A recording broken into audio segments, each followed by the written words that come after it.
السلام عليكم. منذ أسبوعين أندرو عمل لقاء مع زعيم مافيا سابق مايكل فرانزيسي. اللقاء كان طويلا، استمر قرابة 3 ساعات، وتحدثوا عن أشياء كثيرة: السياسة الأمريكية، الانتخابات الأمريكية القادمة، اللاجئين، النسوية، وعن الدين. وهنا أريد أتوقف قليلا. من خلال مشاهدتك للقاء سوف تعرف أنه أندرو جاهل كل الجهل عن الدين، لا يعلم أساسيات الدين، ما يعرف القرآن الكريم كلام منه، ما يعرف أن الدين عند الله الإسلام ولن يقبل منه غير ذلك. يريد أندرو يتعلم من فرانزيسي أمر واحد فقط، سوف تعلمون ما أقصد في آخر اللقاء.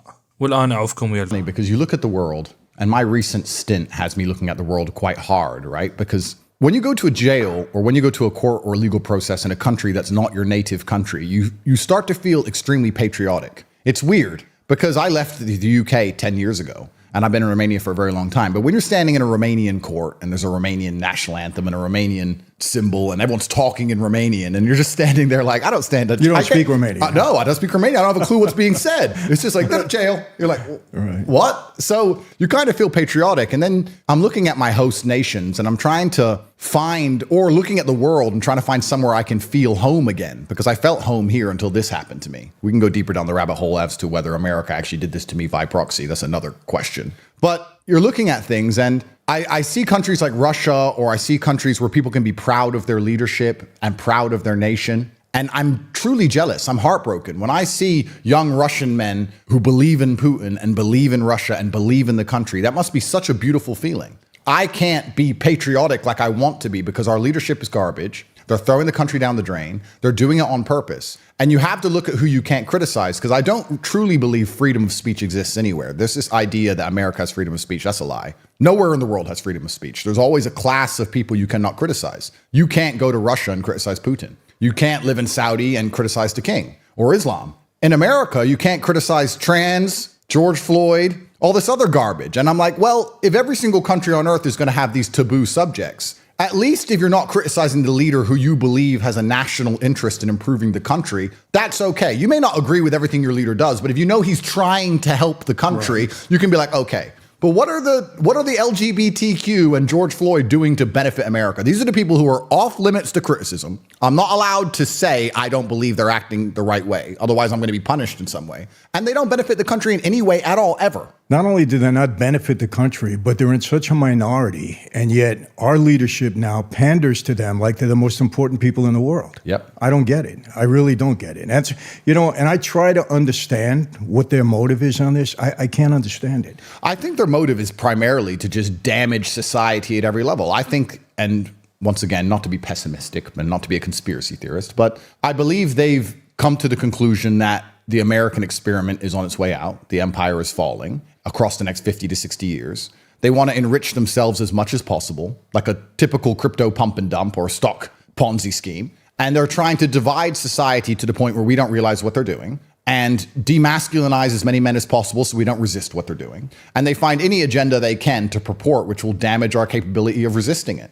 So they're going to come along and do all this garbage. I did a podcast recently, and I was talking about trans swimmers in female sports. And we were talking about how ridiculous it all is. And after about an hour in, I was like, the truly upsetting thing is that they've managed to convince some of the smartest, most eloquent, most interesting people on the planet who have podcasts to sit down and discuss whether a man should be allowed to swim with women. We're not talking about the fact that the fiat currency is a scam, that the judicial system's a scam, that the elections are a scam. We're talking about some swimmer with male genitalia destroying female swimmers. That's what they want, because they've put up such a smokescreen of garbage that we're sitting here trying to go through the garbage. And the only reason we have to do that is because there is a proportion of the population who are so slave-minded. They're slave-minded. Mm-hmm. They will believe anything they are told, anything they are said. So you end up having to argue against, like you said, this very vocal minority of 15% of whoever they are who truly believe that a man with a wig is a woman. And while we do that, they just plunder until it all explodes. And it's the patriot in me is heartbroken. It really makes me sad. Well, I agree. The hypocrisy in all of that is we have a country that's supposed to be standing strongly for women's rights. Yeah. until you get a trans involved, and then you don't hear anything about the women anymore. Absolutely. And it's so absurd. Yep. A man cannot compete with a woman. Yep. You know, I mean, shouldn't compete with a woman. A woman can't compete with him in sports like that. It's a known fact, but yet they're forcing it on everybody there. And it's, you know what gets me, Andrew, more than anything? Listen, I was on the street. I was a gangster for 20 years. I make no bones about it. That's who I was. But that's who I was. I admit to it. Yeah. That's who I was. The hypocrisy in these people right now is what gets me more than anything. They're such frauds and they're such liars. They get up there, and you know what would get me?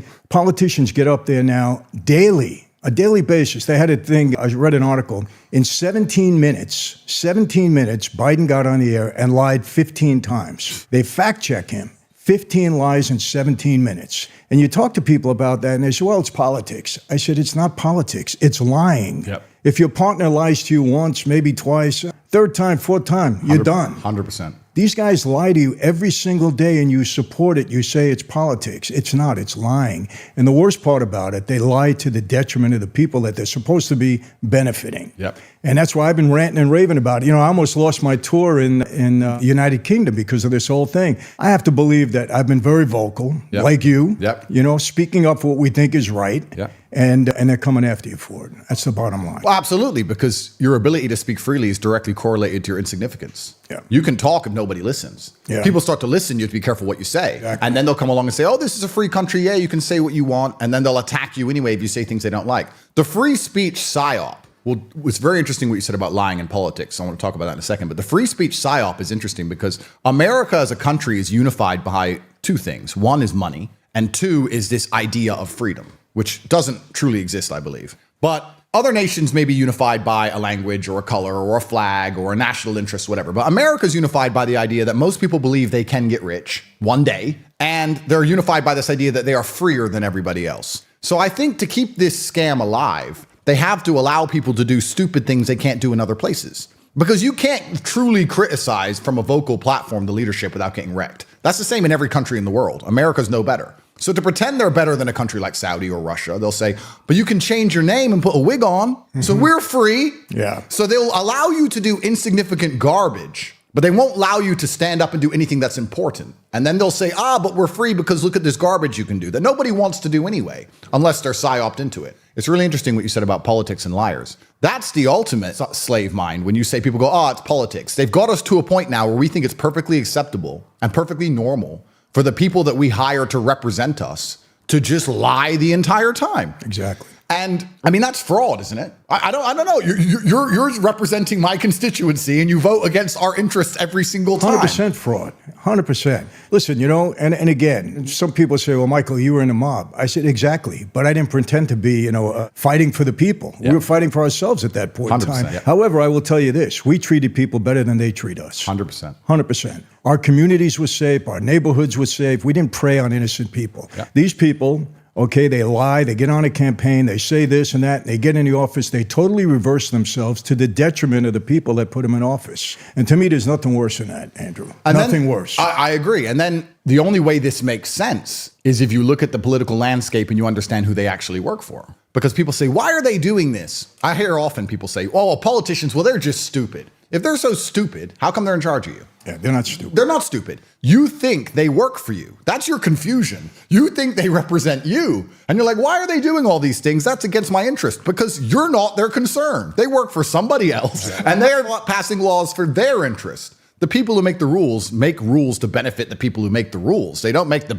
rules to benefit the common average person. You know, I catch myself doing this. A lot of the things I talk about in the world and how I view things. And I'd really be interested in your input on this because I came from absolutely nothing and now I have a little bit of money. And I occasionally catch myself being elitist. I catch myself being elitist. Like if I meet somebody who I went to school with and we grew up in the same area and we've had the same amount of minutes of life and I managed to be monumentally successful and they can't pay their bills because they were too busy smoking weed, I don't feel sorry for them very much. I'm actually like, well, you're an idiot. You could have found a way out. You could have tried harder. There's always a way. You didn't try hard enough. And if you extrapolate that out, I'm somebody who was only poor 10 years ago. Imagine you're born into a banking dynasty. Imagine you're born into a lineage of people who have always been rich. Imagine how you're going to view the common man. They think we're cockroaches. They don't care about us. They have no concern for us on any level because they believe they're completely different. They're in a different class. They don't believe in nation states because they're globalists. They're above us in every way. They print the thing that we all slave around and run around for, money.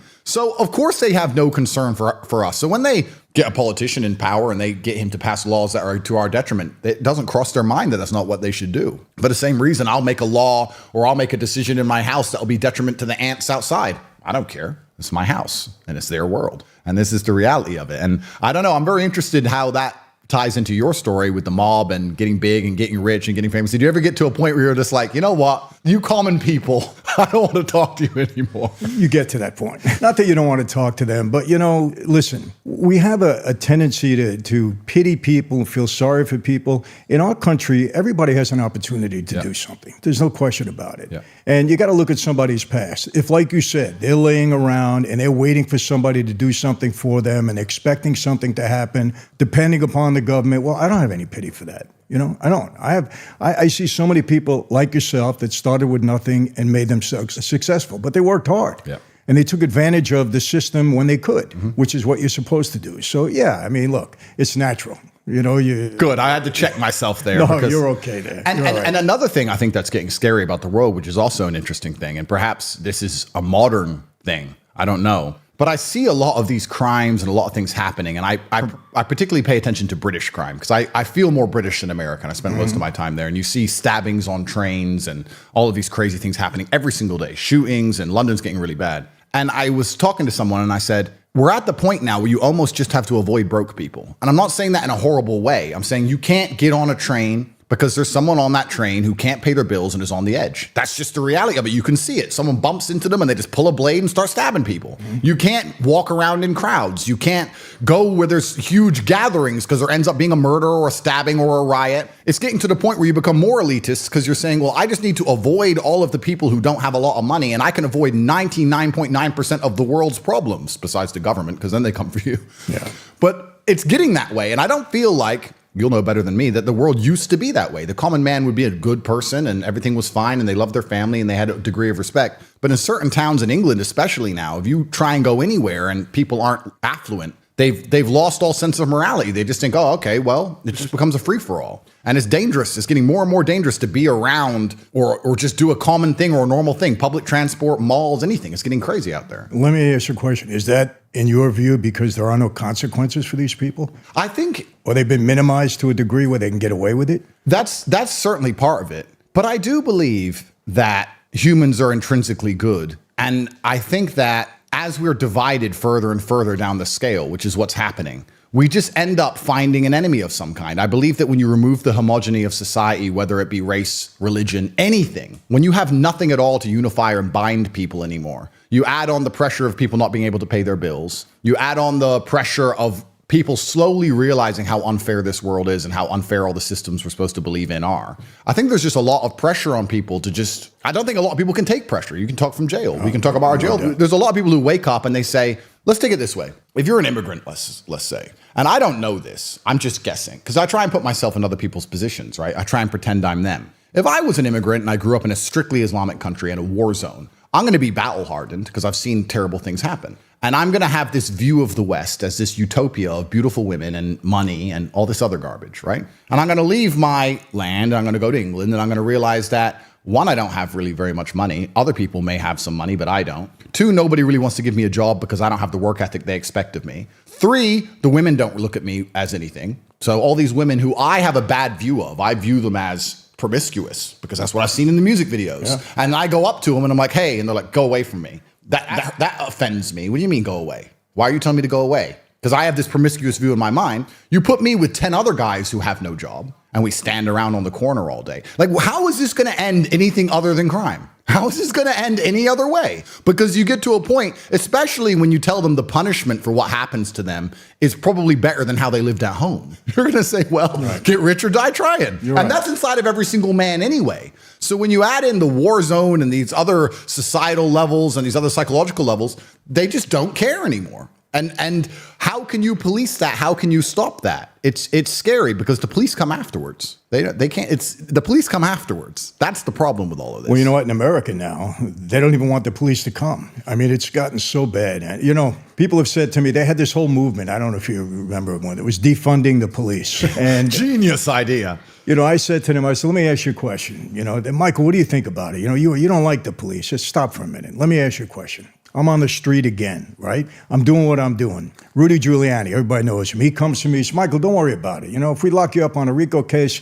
you're going to get out right away. We're not going to give you any bail, no problem, you know? And don't worry about it. Maybe we'll give you a year in jail. Do you think I'm going to become a better person when I hear that, when I'm a criminal to begin with? Of course not. Yeah. When there's no consequences to your actions, you're going to go wild. Yep.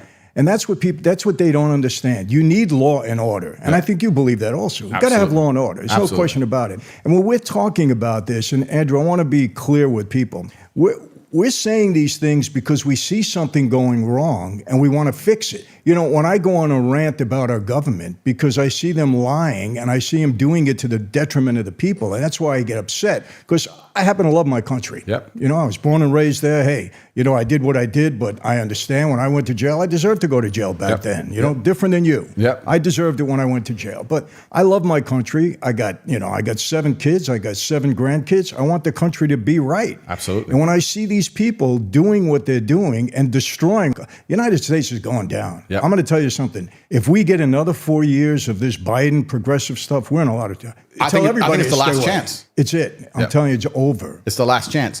And it's really actually a very interesting argument because I completely agree with law and order and I completely agree with what you're saying. When I got out of jail, I was analyzing because I'm a very lucky person. God has blessed me with the experience of the Romanian judicial system. So I'm trying to understand other judicial systems around the world. And I was like, well, where is fair?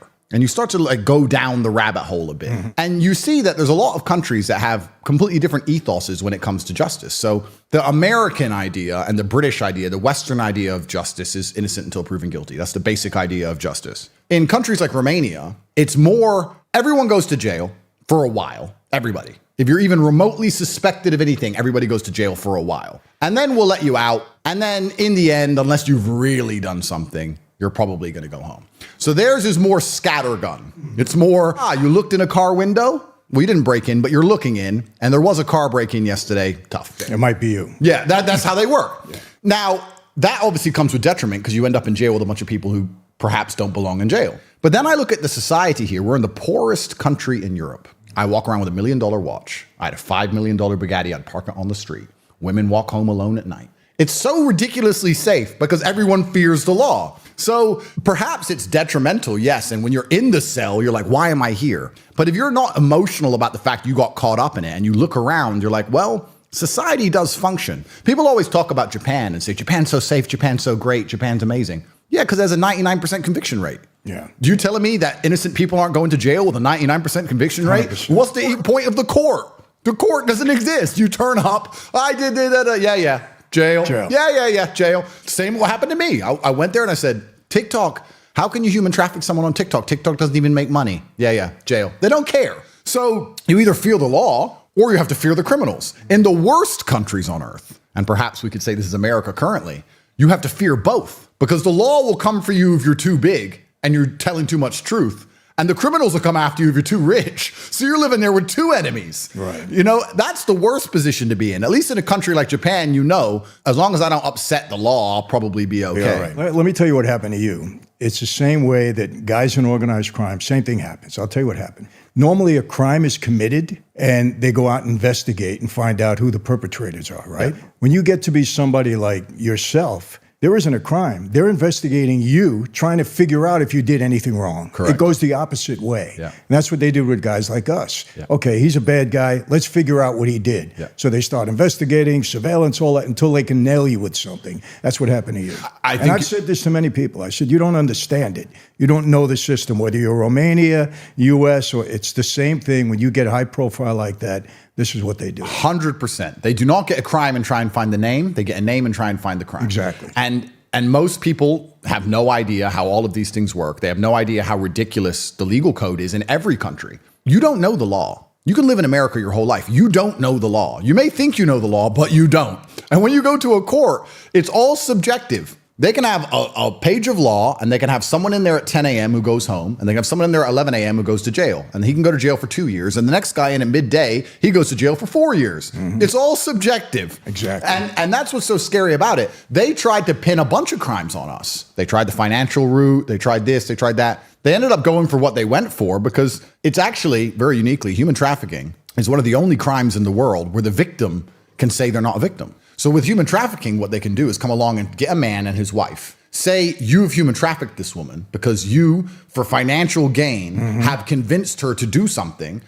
And with me, it's the lover boy method. By being nice, not by physical coercion, not by beating. They're not even saying that. They're saying he used nice words to convince this girl to do something for financial gain, which I guess is every single employee-boss relationship in the world. Then when I say I didn't do it, when the girl herself says he didn't do it, they can still, the state can come after you. So you have a victim defending me defending myself, both of us on the same side of the stand, and the state trying to wreck you anyway, no matter what the victim says. Human trafficking is a unique crime in that regard. Yeah. And I guess they're doing it because they're saying that women can be brainwashed or whatever. I don't know how they came up with this idea. Which is another interesting argument. You know what? As I go through this, it's so interesting because I try and highlight the hypocrisies in these things. I say, well, I have daughters and maybe I'm crazy, but they're going to listen to me and I'm going to have a big influence in their life. But we're now living in society in the West where we're saying women shouldn't have to listen to their fathers. Women shouldn't have to listen to their boyfriend. Women are sovereign individuals who can come to all their own conclusions because they're adults.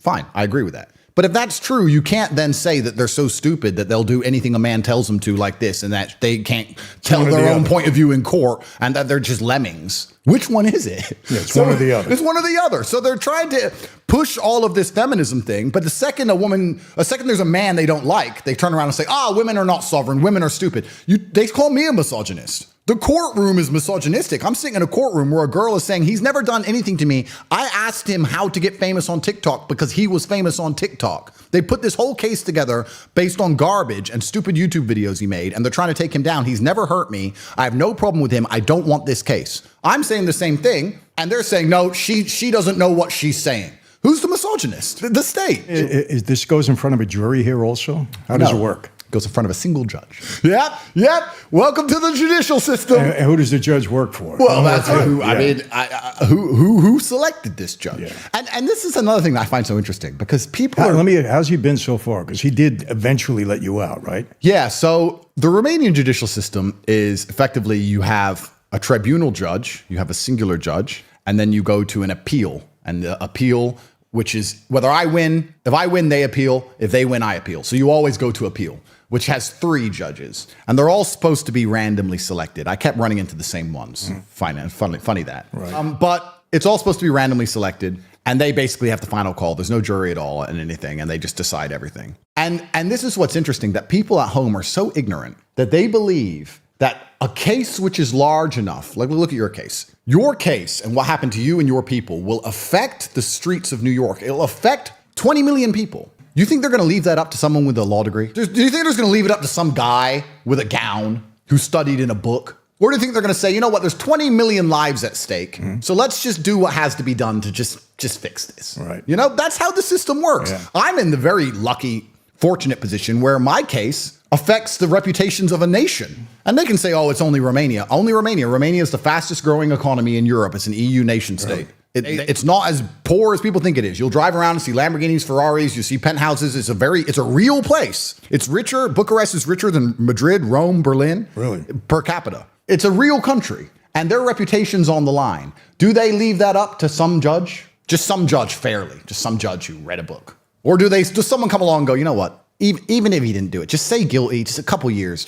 We're going to look bad if he walks. Right. We're going to look bad if he walks. I mean, there's some people are naive enough to sit and go, no, those conversations don't happen. But those people haven't been in rooms like you and I have been. Because if you've been in the right rooms, you understand those are the exact conversations that happen. That's the whole world. Exactly. The whole world. It's really as simple as people walking into rooms and saying things. That's what government is. That's what education is. That's what the mob is. That's what a business is. It's people walking into rooms and saying, yeah, you do this, I'll do this, and what benefits us. We just talked earlier about how the elite establishment and how they make rules to benefit themselves. I would be flabbergasted. In fact, I would bet my life it is impossible that politicians in Romania have not sat down and go, how are we going to play this out? Because this has become a big mess. 100%. Of course. 100%. All this backdoor stuff that goes on. You know, it's similar to Trump, one of Trump's cases. The guy's got so many, between criminal and civil. I've never seen anything like it. But, you know, he sat in a civil case where he was supposedly defrauded a bank, and the bankers got on the witness stand and said, he paid us every single penny. Yep. He paid us faster than the loan was due, yep. and we would lend him money again. Yep.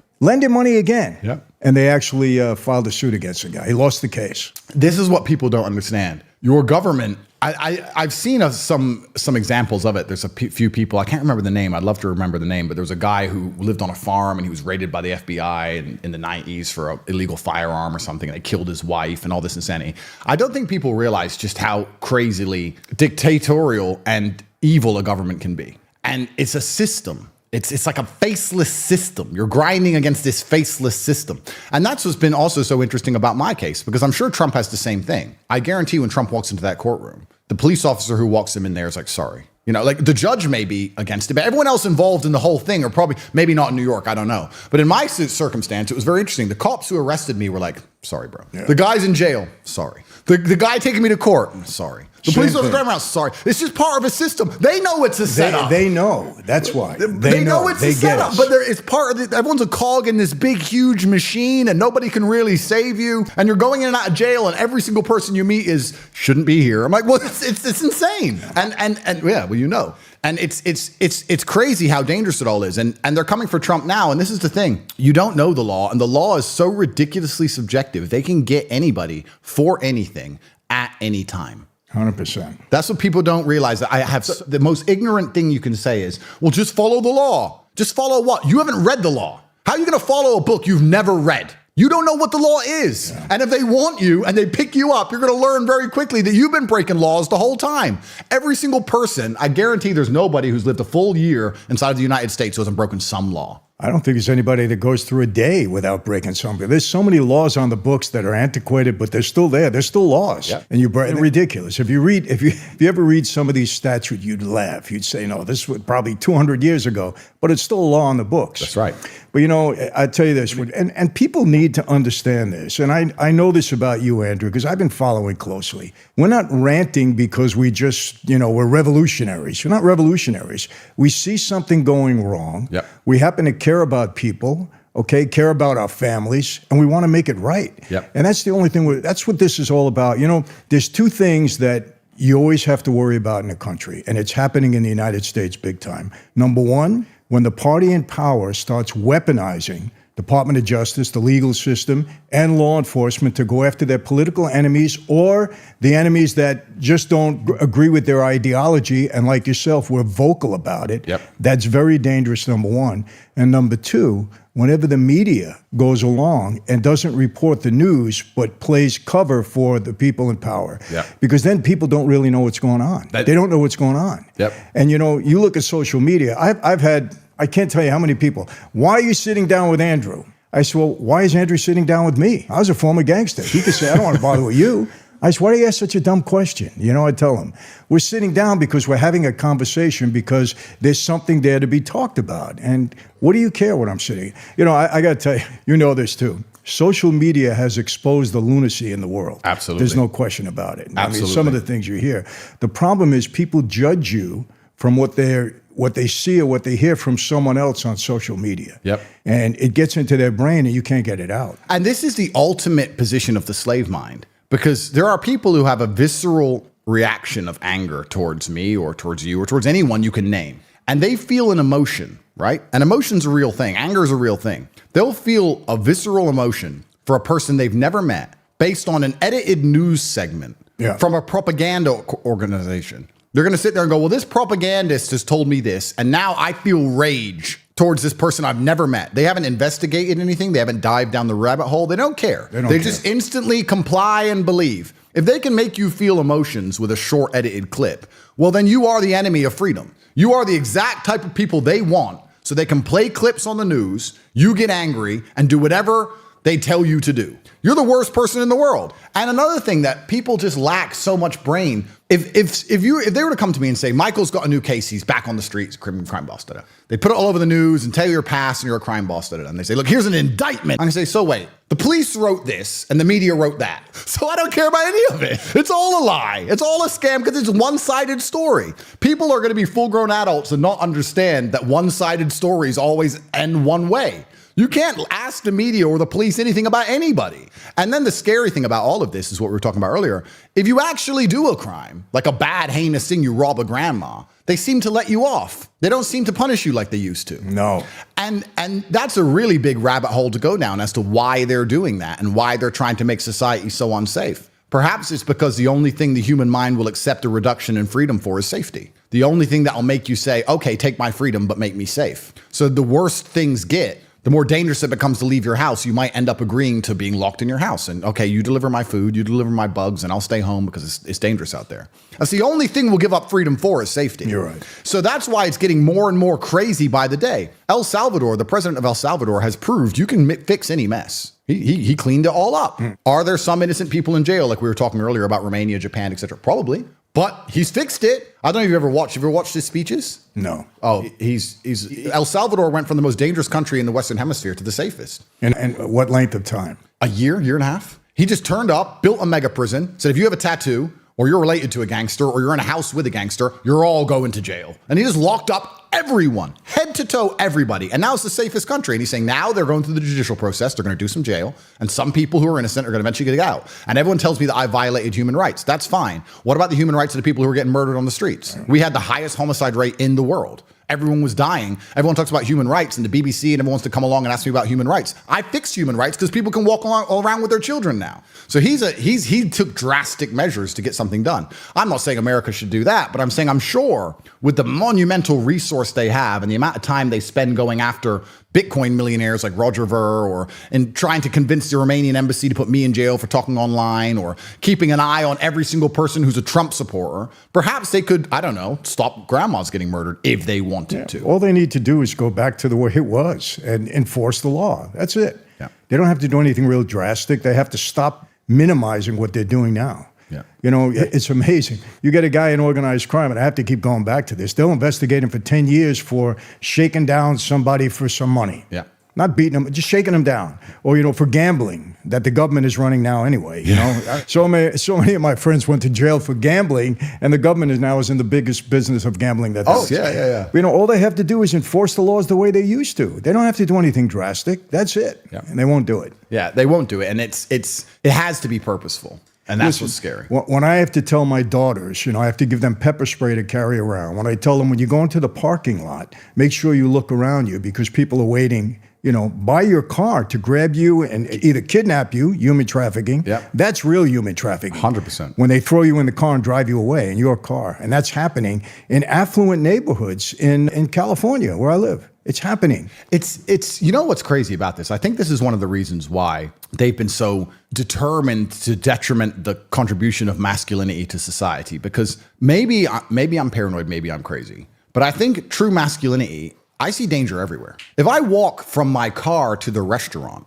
my heart beats a little bit. Like if I get out of my car, I'm the same way. I could totally relate to that. I've got guards with guns. I've got security with me. I can't carry a weapon. I'm on bail, but I have 3 men with guns, and I still get out of the car. And I'm the same way. That's how I am. If you have that healthy degree of fear and protectivism inside of a society, inside of the societal mechanism for making laws, you're going to be a lot more careful about opening a border, a lot more careful about letting someone off and not giving them a cheap bail when they've done X amount of violent crime. You're going to be the kind of person who's like, no, safety first, we're going to protect this. But when you add in all this subjectivism and this garbage and this feminism and this racial, oh, it's not his fault or it's not her fault or it's not this, they didn't do it, it's this, it's that, human rights, bunch of garbage, you're removing the masculine capability to just protect what it cares about. I think one of the largest smear campaigns against me is I get called hateful all the time. The BBC who hate me. The BBC hate me. They're the propaganda arm of the British government, and the British members of parliament stand around in parliament. It's the only time I watch those clowns. Mm-hmm. And they sit around talking about me. Andrew Tate's the worst thing that ever happened to this country. Not the stabbing, not the drugs, not the open borders. No, Andrew Tate said go to the gym. He's worth a 2-hour conversation. Only time I've watched them clowns in a long time. Mm-hmm. So the BBC is after me, right? And they say, Andrew, there's hateful ideologies. There's no such thing as a hateful ideology if you love something. You're not hateful if you say, I love America and I don't want those people to come here. You hate immigrants. No, I love America. There's no light without dark. There's no you're equal and opposite forces. If you love anything on the planet, you'll be called hateful against something else. The only people who aren't hateful are people who don't love anything and don't stand up for anything. The people who are just empty vessels waiting for the slave mind programming to convince them to be mad at us. If you love anything, you're a hateful person against something else. They'll call you hateful because they'll weaponize it and they'll try and take away the love aspect. I don't hate anybody or anything. I think it was with Piers when I said that my girlfriend doesn't work. It's like, why don't you want her to work? I said, she can work if she wants, but she doesn't have to. Why? Because I'm rich. You're a misogynist. How does that make me a misogynist? I'm a misogynist. She's in Chanel and get a facial. I love her and I take care of her. But that's it. No, I hate women now. This is how they spin the narrative. No, I'm going to tell you what's going on. There is a thought process out there now that if you're telling a man to be a man, and we can talk about the qualities of manhood, that it's demeaning to women. Yeah. And I said, no. If you're telling a man to be a man and teaching him how, that's a benefit to women. Absolutely. And they don't get it. People don't get it. It's like you're taking a woman's rights away by being her man. Yeah. You know, look, I'm married 39 years, yesterday actually, 39 years. Congratulations. Thank you.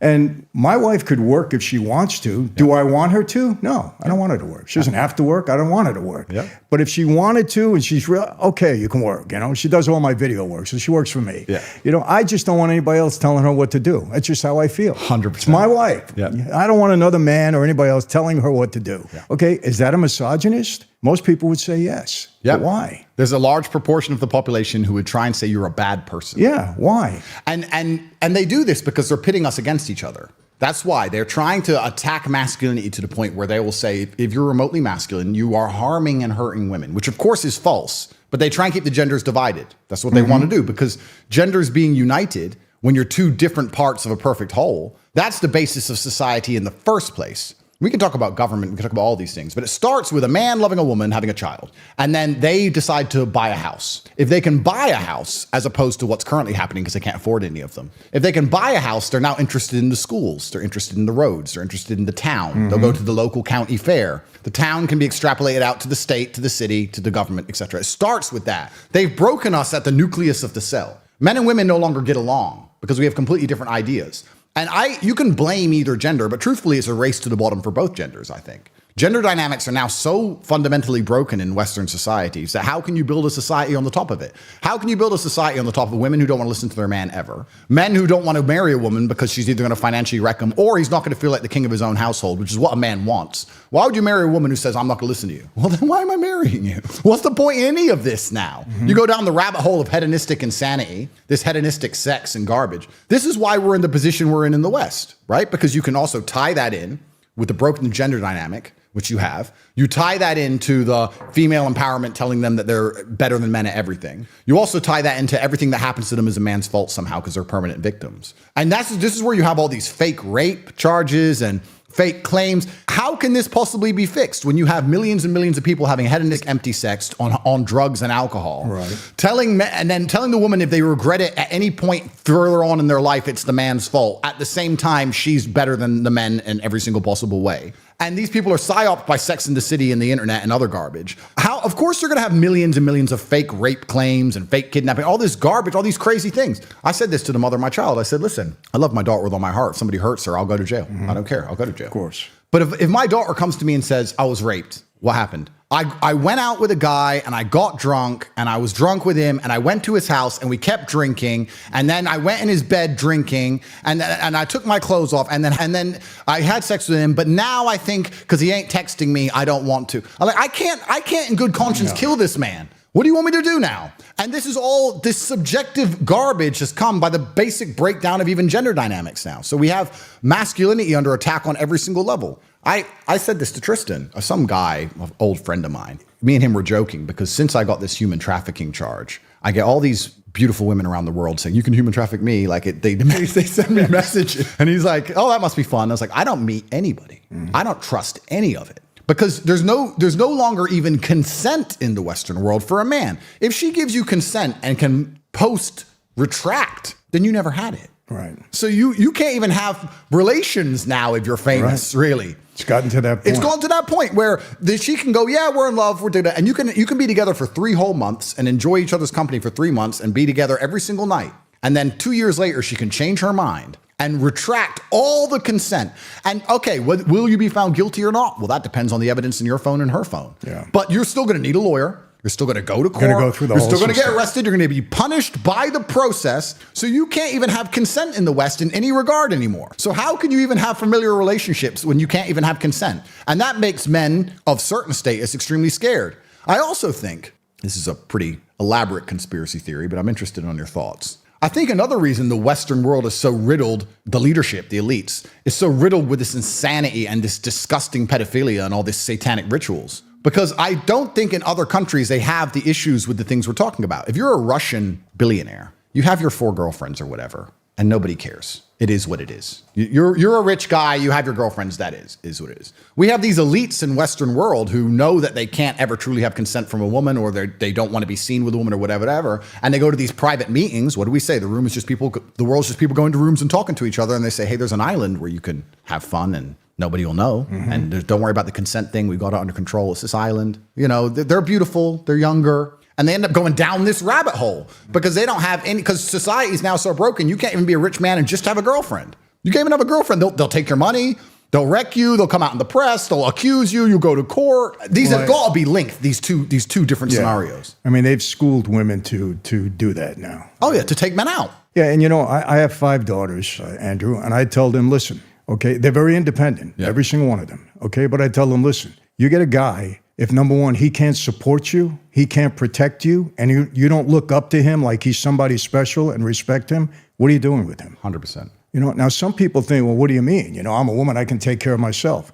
Well, yeah, you can take care of yourself, but that has nothing to do with what I just said. Yeah. You know, you want a man to be a man. Yeah. It's not demeaning to you. It's not saying that he's better than you. He's a man. He's different. He has a different role in life. Absolutely. And people can't accept it. That's misogyny. That's being misogynistic to certain people. Oh, completely. I don't have to rely on a man. Well, why not? What's wrong with that?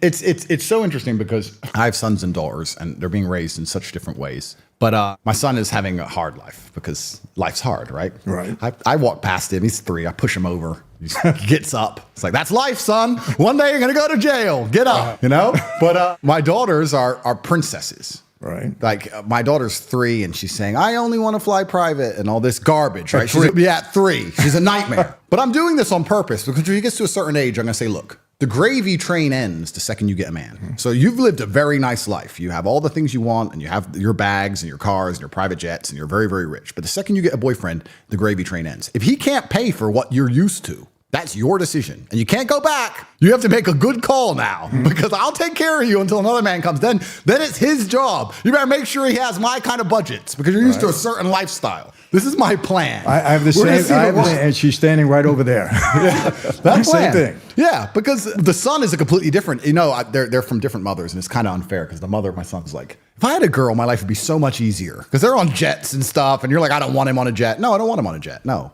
I don't want him on a jet. I want him to stand in line. Right. And it's amazing how different the upbringings between the two can be and how my upbringing was. I often try and talk about how my dad raised me. And in the modern world, people will say, oh, that's crazy. That's abusive. He was nuts. I really believe I had the best dad on the planet. I don't regret a single time I had my ass whooped. I don't regret it ever. I probably deserved it. If I think back, I deserved it. And it's crazy to me that we built the whole world with discipline in children. We built the whole world with it. The pyramids were built when kids couldn't talk back to parents. The Napoleonic Wars, Mozart, the cathedrals, every single thing you see that was created less than 30 years ago, more than 30 years ago, was created with discipline in children. And now we're coming along saying, oh, you can't discipline a child. Oh, no, you can't tell them to be quiet and sit down. Right. My dad used to say this all the time. He had a saying. He said, I don't negotiate with children. He'd come in and he'd change the channel. I'd say, oh, Dad, I was watching that. I don't negotiate with children. We're not having a conversation. There's no negotiation. Be quiet or face the repercussion. Yes, sir. Okay, then I guess I'm watching this. You know, so the world's gone nuts. And I was saying this the other day. I saw something on TV about mental illness because I think a lot of the mental illness is overprescribed. And I'm not talking about PTSD. And even when I got out of jail, I had nightmares. Romanian jail is a unique experience. I'm not talking about that. I'm talking about the overprescribed mental illnesses because every kid in the world has a mental illness now, right? And they're talking about OCD and ADHD, etc. And there was this kid who was walking down the stairs and he had OCD. And if he didn't walk down the stairs in a particular pattern, he'd like skip one stair, turn around, go up a stair, then do a hop and then do a jump, some weird stair thing. And his two parents standing there going, if he doesn't go down the stairs in a particular way and we put him in the car, he has a mental breakdown, he starts screaming, we have to turn the car around and let him go down the stairs, and he has OCD, and the doctor's like, yeah, he has OCD and he's just medicine. Da-da. I'm sitting there and I'm saying, I've never seen an African kid walking for water 10 miles, turn around and do it again because they missed a step. Ever. This is not a disease. This is a brat with idiot parents who are enabling this kid. If that was my kid, I would drag his ass to the car and tell him to shut up. Right. And I'd fix it in a day.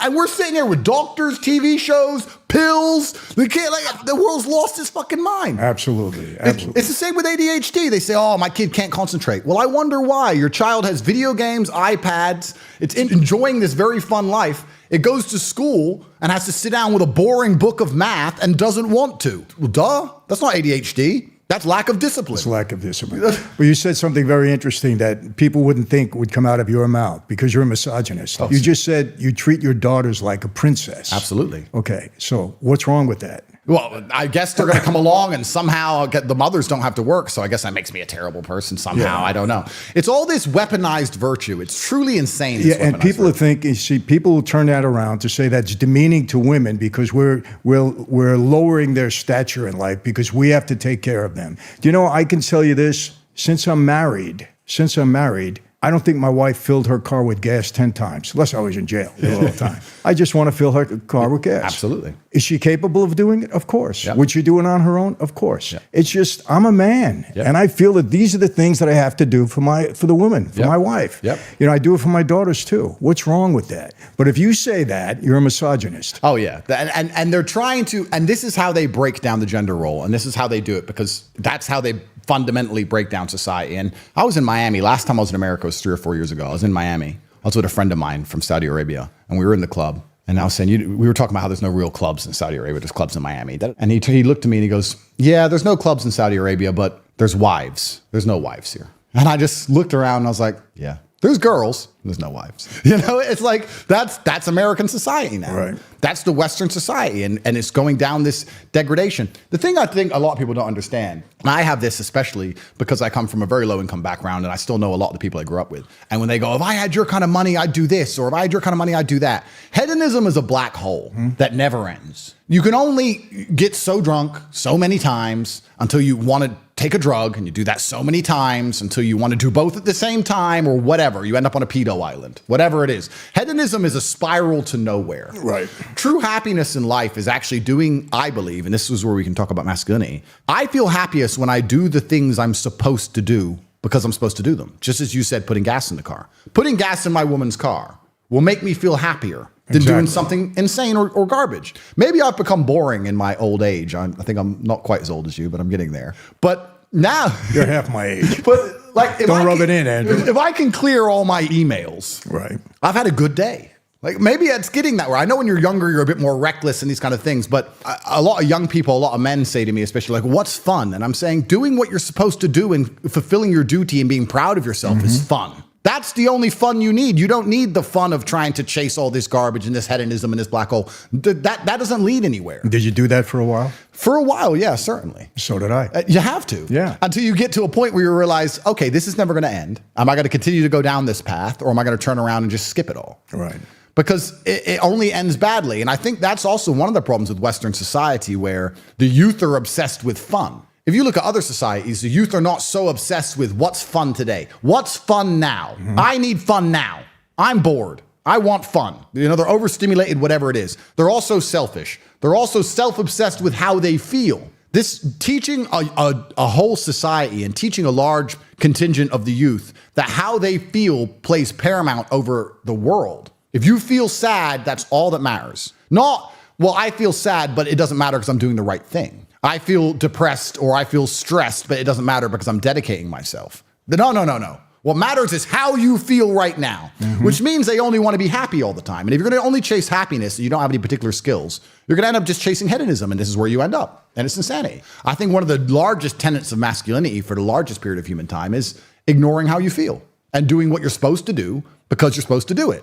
We feel things, but jobs must be done, whether we are happy or sad. And this is also disappearing from the world. I'm stressed probably 6 days a week. I'm pissed off 6 days a week, but things need to be done. Right. So you just have to do them. And when you have a whole contingent of the youth obsessed with only being happy, I think this is one of the largest reasons they can psy-up them so easily into doing insanity. And I guess it never used to be that way. No, it was never that way. Without getting into the cause, I don't know if you know what's going on in the United States. A lot of protesting going on at universities. Yeah. Without getting into the cause, these kids are protesting, okay, breaking into the building, staying there, and then demanding that food be brought into them, of course, blankets be brought into them. And I'm saying, are these kids so entitled that they think they can protest and wreck the school for other people that can't get to class, and then they're demanding food and blankets and all these crazy things? I'm saying this world has gone upside down. Yeah, it wouldn't last in most other places. And the closer that, it's actually interesting because I think humans, or maybe this is just me coping, maybe this is cope,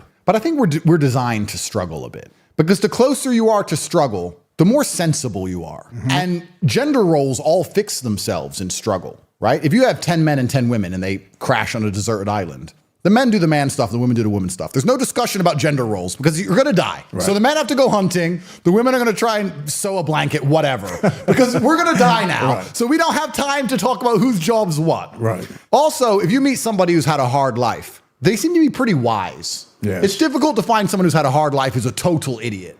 When you speak to these liberals or these morons, they've had very easy, soft lives. So I think humans are supposed to struggle a bit. Absolutely. And in the Western world, it's the age-old adage. I know it's overused, but hard times create good men create good times, and the good times create a bunch of weaklings, and they mess everything up. Yeah, it goes to a point, and then it goes opposite. It goes the opposite way. Yeah. These people have had too easy lives for too long. And you can apply this to nearly any of the societal ills that apply to the Western world. People have had it too easy for too long, and none of them know any struggle at all. I mean, I don't know about you, to be honest with you. Like I can almost crash my car 10 times, and I only slow down when I hit the tree. That's just how I am. Like, I think that inside of the human psyche, sometimes you need to be shocked. You need to be hammered with something. That's just how it goes. Because until then, you're like, maybe I'll keep it in mind. Yeah, well, I got away with it. Yeah. But when you finally learn your lesson, right? But there's a lot of these people out there who aren't being taught any lessons at all. And they're going to destroy society en masse because they have never had any kind of difficulty in their life. And what is life without difficulty in the first place? What is life? What is the point of life without difficulty? One of the things that's comforted me in all my garbage is actually, I watched one of your videos, and I was watching one of your videos a couple years ago, and I remembered it in jail. Because perhaps I'm wrong, you can correct me, but I don't think you regret any of the bad things that happened to you. Not at all. Because it makes you who you are. Yeah, not at all. So when people say, Andrew, what are you going to do if they lock you up for 10 years in Rehovot, the worst jail in Europe? I'm going to say, well, that's going to be a story. That's going to be fun. Maybe I'm crazy. Let me ask you, how much time are you facing if all this goes down? 8 to 10. And what do you do on that? Yeah. So 8 to 10 years in Romania, that'd probably be around 5 or 6 years. It's like 2/3. And Rehovot jail is the worst jail in Europe. So Heard that, yeah. It's overpopulated. And Romanian jail is interesting because I wouldn't actually say it's as violent as a Western jail. Perhaps I'm wrong, but you see the Western jails is very race segregated, and there's drugs and there's violence. State jails, yeah. State jails. But Romania doesn't have that because everyone's Romanian. So there's not really a race problem. And they don't really have a problem with foreigners in general. And they know me and my brother inside out. So they know exactly who we are. And we're accepted as one of them. So that's not a problem.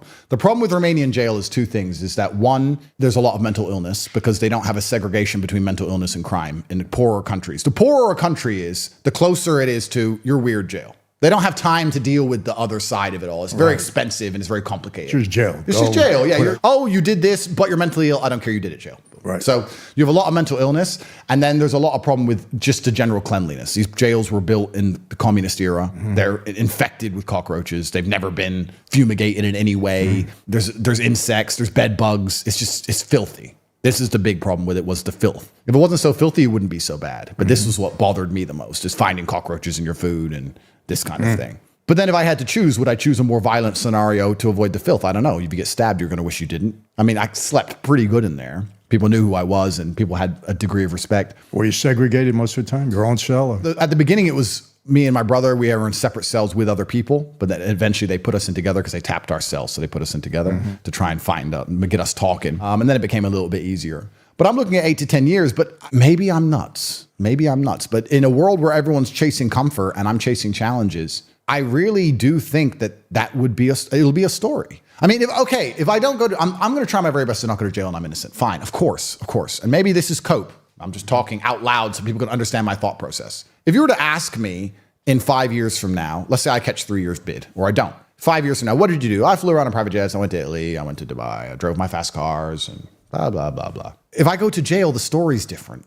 Maybe I'm crazy. I don't know. Maybe I'm nuts. But the story's different, but I don't think you need to tell that one. And I'm not wishing for it to happen. Yeah. I'm just trying to explain to people who don't understand why I'm not afraid. Because I know that retrospectively, I won't regret it. At the time, I may suffer. Right. I may suffer for a while afterwards. But I like to think, and I hope you can confirm this for me, that you wake up one day and you think back on it and go, I'm kind of glad that happened. Yeah, well, honestly, I spent 29 months in solitary out of my 8 years. Wow. And it was probably the best thing that happened to me. Yeah, I mean that, Andrew. Best thing that happened to me, because things became very clear. When you're in isolation and you're alone, you can go either way. You can either go crazy, like I saw a lot of guys do, and I don't demean them, because isolation is tough. Those lights go out at night. Sometimes guys can't handle it. You saw a lot of bad stuff. I get it. It's tough. I'm dead set against isolation for young people. They're young. It's going to be tough for them to survive. But I came out of there a lot clearer on who I wanted to be and what I wanted to do. And so that time worked for me. You got to make it work for you. You could go either way. Of course. And for me, it worked. Yeah, and I guess perhaps that's just a general mindset in general. Like if life gives you lemons, make lemonade, right? I mean, there's two ways you can do it. I also think we're talking about the tenets of masculinity. I think one of the core tenets of masculinity, and me personally, I blame myself for everything. Everything's my fault. It's my fault. If I go to jail, even though I'm innocent, it's still my fault. I ran my mouth on the internet. It's my fault. I could have learned Romanian and defended myself better in court. I didn't. It's my fault. I got to tell you something. I say this all the time. Okay, people ask me, Michael, what's some of your secrets? I said, some of my secrets, one of my main secrets is this. Everything that goes wrong in my life, I take full responsibility for. 100%. Because number one, if it was somebody else that did it, I should have known better. I should have seen it. I should have not let it happen. When you do, that's a man, Andrew. When you can take everything on yourself so that the next time you don't make it happen, it's such a benefit. And people don't get it. Oh, this guy did me wrong. He did. Why did you let him do you wrong? 100%. My fault. I should have seen it. I'm smart enough. I should have known this. I've been through this. If you always take responsibility yourself, you're 100% better in life. You can't learn lessons if you're blaming everybody else for what happens to you. Exactly. That's another thing I just cannot stand about our president. The guy never cops to anything. Everything is somebody else's fault. It's this, it's that. It wasn't my fault. I did everything right. These are all, I just can't take that in somebody. Even with my kids, my son. Well, Dad, it wasn't my fault. Yes, it was. Yes, it was. Even if it wasn't, it's your fault. Because that's how you learn and prevent it. Right. And if you have that mentality, it also makes you stronger mentally, I think, to deal with the difficult things in life. Because if you go to jail and you believe, and you were set up, and a lot of people have, and you're like, oh, the system's wrong, this is wrong, this person lied, I'm a victim, poor me. I don't think that's the right position of strength. I think you go into jail and go, okay, that's all garbage. Yes, it's a matrix attack, X, Y, Z. However, I could have done this, this, and this, and now it's my chance to do this, this, and this, so I don't waste the next few years of my life. And I'm going to come out and I'm going to do my very best to be the person I know I can be. And it gives you a degree of fearlessness. It gives you a degree of fearlessness. And that's probably one of the largest problems with society today, is that a lot of men have become cowards. They're afraid to talk. Even us, we talk, it gets us in trouble, right? But every time they mess with us, they damage themselves. One of the overviews, one of the contingents to holding power is that people have to trust you with it. Power, the only guarantee of power, someone said this to me once, and I keep saying it, I love it. The only guarantee of power is that one day you're going to lose it. If you have power over a woman and she listens to every word you say, one day she'll stop listening. Might be the same in the mob world. You control the streets. One day, you just don't control that street anymore. When you have power, people get power and they never think of this. The only guarantee of it is that one day it's going to be gone. And you have to prepare for that. And one of the quickest ways to lose power is when you can't be trusted with power. We give our governments and these institutions power because we trust them, right? The whole world is based on the trust of these systems. As soon as people stop trusting them, they can't do their job anymore. So every single time they do some two-tier policing garbage, every single time they attack somebody purely for their views, like Trump, like you, like I, we're like a poison frog, and they eat us. And they teach us a lesson, and we do some jail. That's fine.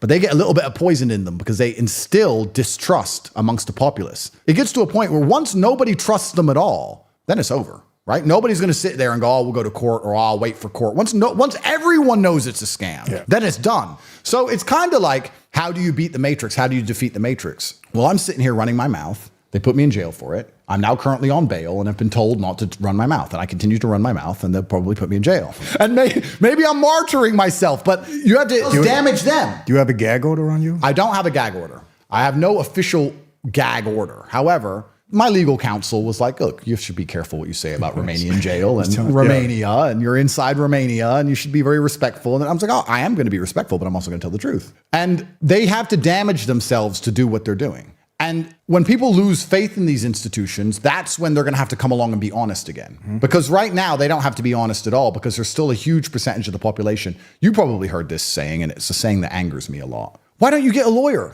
You ever hear that one?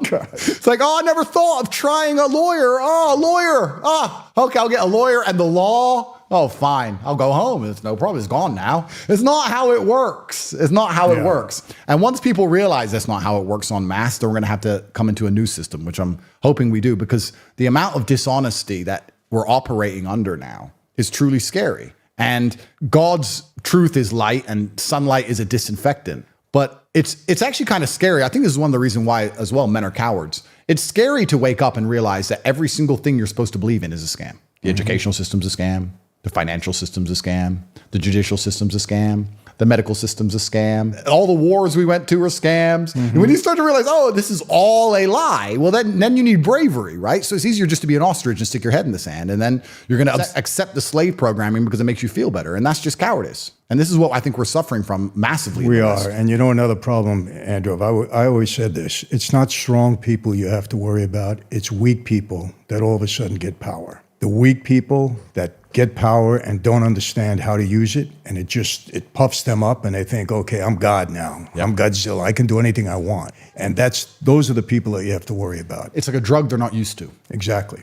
If you're a powerful person, you go through life and you've always been treated with a degree of respect, and you have a degree of respect back. But if you're the kind of person who's never been respected and you get some power, you're evil. You're evil. You literally become a psychopath. Yeah. You're evil. You cannot trust weak people with power, absolutely. And that's what's so scary, because I guess in the hierarchies of old, up until very modern times, it would be extremely difficult for a weak person to obtain power. No. But now we have these hierarchies where everything's so messed up and turned on its head, where the only people in power are weak. Well, that's it, because we have a generation of weak people that are now getting power. And that's the problem. And also, when a weak man can be... See, anyone who does not understand that they're attacking Trump because he's a good guy has a mental deficiency. It's very simple. You don't have to agree with all of his policies. There's some things he says I don't personally agree with. Fine, who cares? Of course, you don't have to agree with everything. The point is, they're attacking him because he's on the good team. Because the reason they like weak people in power is because weak people can be intimidated and scared, which is why they want them to be in power. So when they go to these backdoor meetings, people walking into rooms and saying things, they comply with the true masters, and they work for the person they're supposed to work for, which is to globalize finance and not their contingency, not their constituency. That's what they want. So having weak leaders is dangerous, because weak people do the most evil because they're too scared to stand 100%. Up. They're too scared to stand up and fight against evil. It's really interesting that the world is so brutally simple. And truthfully, a lot of it comes down to the capability, or at least the propensity, or at least a lack of fear of violence. I was having a conversation with a girl, and she was saying that, men like wars, men go to wars. I was like, oh yeah, it's all men's fault. Men go to wars. Okay. You don't understand the world very much, but the world is war. Everything is war. And the reason you get to drive around in your little Mercedes and live in a peaceful society is because there's an underpinning of violence everywhere.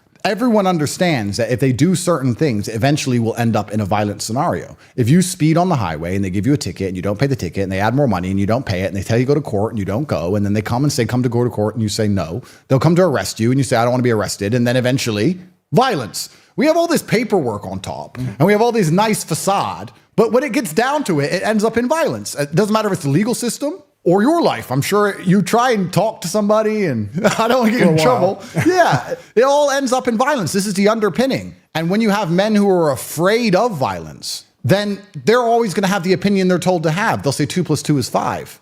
And if you say it's 4, we're going to fight. If you're scared of a fight, well, then 2 + 2 is 5. Mm-hmm. And a fight doesn't mean win. It means fight. Fight means fight. Right. I can't win when the police raid my house. I mean, I could try and win and get in a shootout and die if that would be beneficial to me in any way.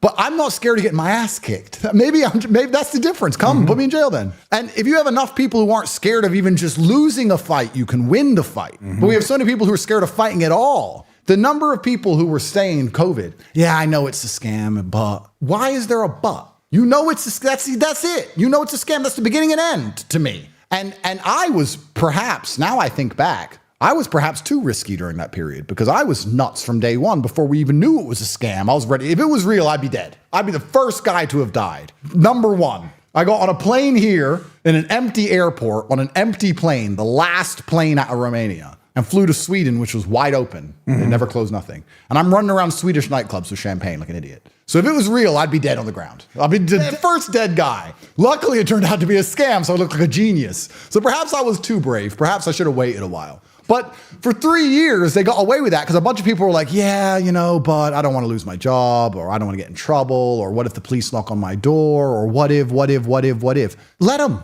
Let them show their hypocrisy. If enough of you stand up and make them, they can't arrest everybody. They can't do it to everybody. There has to come a point in society where you sit and say, we know this is garbage. And this is what's actually most scary about America now, because I think America this year is going to be telling it's going to go down in history as a pivotal point in America, in the empire of America, because empires rise and empires fall. They brutalized the January 6ers. They got wrecked in courts. They brutalized them. There's people in jail now. They haven't even been charged yet. Oh, yeah. You're just sitting in there for 3 years. Yep, you're a grandma, and you turn up with a flag at your own Capitol building. You don't even go inside. And you don't even hear about it because the news won't report it. There's people in jail there that haven't even been charged with a crime for 3 years. Correct. They've been brutalized. Did nothing. And they're showing, if you try and complain when we rig an election, this is what's going to happen to you. Well, that to me shows intent to rig elections. Perhaps I'm crazy. That's a pretty logical explanation, pretty logical conclusion. And we're getting there now, and they're trying everything they can do. So what happens? This is what's going to be interesting. This is going to go down in future when they discuss societal reactions, right? Everybody knows if they rigged this election. Everybody knows if Trump doesn't win, it's rigged. They also know if you go on the street, you're in trouble. Are you going to do it, or are you going to let them have it? They're going to let them have it. And that's the end of the American empire. That's right. And this is it. The cowardice is all they need. They've done their bit. They've shown their lesson. And there's not enough people who say, fuck it, lock me up. You can't lock us all up. You can't lock up 1 million of us. People are too scared. So they're going to go away. They're going to get it. And then you know what you're going to see? Now, this is going to break my heart. You're going to see a whole bunch of tough talk on Twitter. Bunch of words. See a bunch of Republicans. I'm going to go to the House and I'm going to make this bill and we're going to investigate. And then nothing happens. Blah, blah, blah. Blah, blah, blah, blah, blah. Nothing happens. Yeah. We remember this whole impeachment of Biden? Oh, yeah. All of a sudden, you don't hear. Last 6 weeks, I've had 3 racketeering cases. 3. 2 federal, 1 state. The evidence that's been brought about already on both Bidens, him and his son, that's a racketeering indictment without a doubt. 100%. Without a doubt. There isn't even a doubt. Yep. Now, whether he gets convicted or not, that's all. I always believe you're innocent until proven guilty. You get your day in court. Yep. But can he be indicted? 1,000%. It's not even a close call. Of course. You got suspicious bank records. You got $20 million going into his family's accounts. Yeah. What product did they sell? What service did they provide? Nothing. It was influence peddling. 100%. This guy's a traitor. He's treasonous. He's a traitor, and he's the president of my country, and this is what's getting me. And people don't see it. They don't see it. 47 years, this guy's been living off the taxpayer money. Never had a job in his life. Wealthy guy. Robbing from everybody, which, okay, you want to rob money, go ahead. Rob money. Do what you got to do. But now get out of here. You're destroying our country. You're destroying the whole world. This world is in chaos because of our president. There would be no wars. If Trump was there would be no wars. We wouldn't have a problem in the Middle East. We'd have a problem anywhere. I guarantee it. Well, this is the thing, because Trump, people respect. And this also ties back. It's kind of amazing how you can tie anything from a governmental level just to the basics of life. I didn't have to fight in jail because they knew I could fight. Done. Exactly. 100%. You just said it. Trump, no one wants to smoke. No. Biden's weak. So that's why the world's a mess. DeSantis in Florida, they're having trouble with college. A bunch of money building its cars in China, it will do exactly that, and Detroit will suffer. They don't care. You're stuck in Detroit. That's your problem. Right. So you need to have geographical freedom and you need to have financial freedom. And I tell these things and people say to me, but not everyone can do that. Correct. That's what's even harder about the world. Not everybody can pull it off. It becomes even more difficult. And this is the situation we're in. And then the answer, of course, is politics, to elect somebody who cares about you. And we've been down the path of where that leads. Find somebody. Yeah. We've been down the path of where that leads. So the American experiment is interesting. There was also a book by a Scottish doctor. I've not read the whole book, and I can't remember his name, so I can't credit him. But he talked about the rise and fall of democracies. And very similar to the rise and fall of empires. He said that you have a king, and you have a good one, and you build a strong nation, and then you have a king and he's an idiot. And then you don't want him anymore, and you want the people to have a decision. So you start a democracy, and then people vote in somebody who's probably good the first time around. And over time, democracy becomes decadent and all becomes corrupt and financially led. And it gets to the end of democracy, and then people want a king again. Anyone with a functioning brain would say Trump forever president, sure. Do a Putin, stay in charge as long as you can. Anyone with a brain would say that right now. Everybody would. We'd all go back to a king tomorrow. Exactly. So the democracy falls and you try and go back to a king, and eventually another king comes, no one likes him, goes back to the democracy. The world is so cyclical. And I guess with an understanding of this, you can also understand the beauty of life, because good times don't last forever. Neither do the bad times. It's gonna come, it's gonna go. And you just have to be ready to ride the storm and enjoy it for what it is. And maybe when you go truly crazy, you can enjoy the bad times as much as you can enjoy the good times, because there's no light without dark. I don't know about you, but my brother and I, our best stories are being broke. In fact, being rich only has any value at all because we were broke. If I buy a Lamborghini, I don't care. But if I buy a Lamborghini and then laugh about how I didn't have a car, now I want the car. There's no light without dark. There's no joy without pain. I can't, sooner or later, 10 years, 15 years, 20 years, tomorrow, who knows, I'm going to be free from this place and I'm going to enjoy my freedom again. When I was free, that's the beauty of life, isn't it? Yeah, no, you're right. And I think with that understanding, you no longer fear the bad things. And then when you don't fear bad things, you can find something to stand up for and something to believe in. And if men would do that, it would fix a lot of the problems. I blame all of society's problems on men. I'm a misogynist, but I blame the men. Personally, call me a misogynist, but I think it's all the men's fault, because the men are the protectors, and you're supposed to protect a society and prevent this shit from happening by hook or by crook. So I was in Moldova, which is a country next door to here. They have an interesting history. They were a communist state, and then the USSR fell. And it's a small country, and they had a war in 1992 or something, a small war, trying to decide if they wanted to be more Romanian influenced or more Russian influenced. Nobody talks about this war, but they speak Russian and Romanian. They're kind of stuck between the two countries, but it's a very poor nation, Moldova. And I was there 5 or 6 years ago. And my brother and I were there, and we're in a nightclub, and we're having fun, we're partying, whatever. What I was doing in there, I don't even know. I think back, it was very, very, very, very silly of me. How old were you? 32, 31. So I'm not even that young. No, I was old enough to know better. It's a dangerous place. And we're there and we're partying and whatever. And we had these 3 or 4 girls we met, and we left the club with them, and we were walking down the street. And then these 10 Russian guys started screaming in Russian at the girls.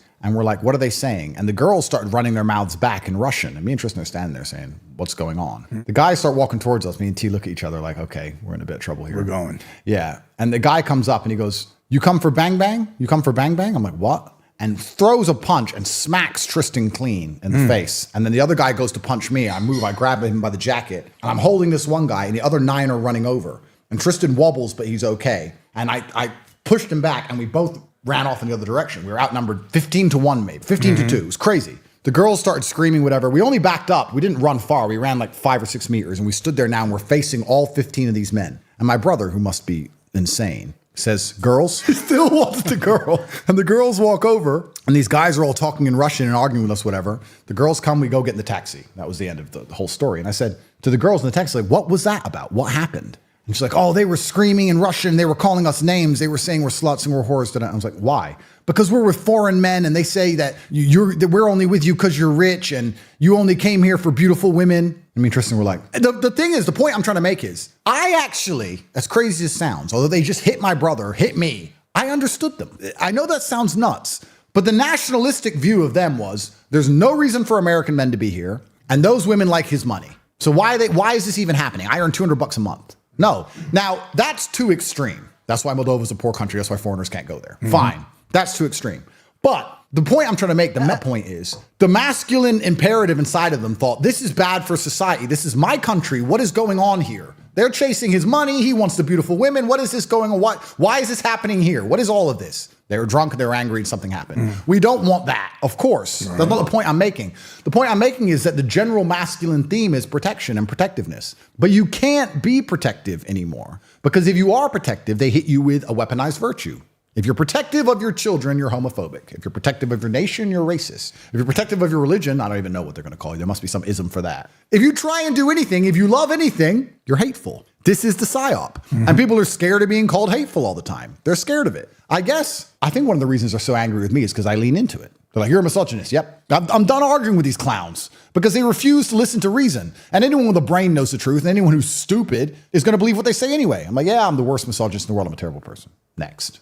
Well, let me ask you a question. You got a legion of young men that are following you now, and you're teaching them basically how to be men, right? You think this is what they're after you for? I think that's primarily why they're after me, yes. I think that's what they're afraid of. I would argue that if I was in charge of a government, my number one concern would be psyoping the masculine youth, because that's the revolution. If women get angry, that's fine, but it's eventually going to come down to men being angry because the world comes down to violence. So they have to try very hard to psyop the masculine youth to, one, not cause a revolution, and two, the masculine youth have the worst life. I would argue that young men today have a worse life than even young women, and they have all of their own problems. I'm not saying their problems don't exist. But for the average young man today, women expect him to be a millionaire at 20, which he isn't. Nobody gives a shit about his opinion at all. He can kill himself, nobody cares. He isn't born with any innate value because he's not beautiful like a woman is. So he has to build himself from the ground up. He has no teachers in any way. No one really to teach him. There's people like us on the internet, fine, but everyone around him is going to convince him that we're bad people.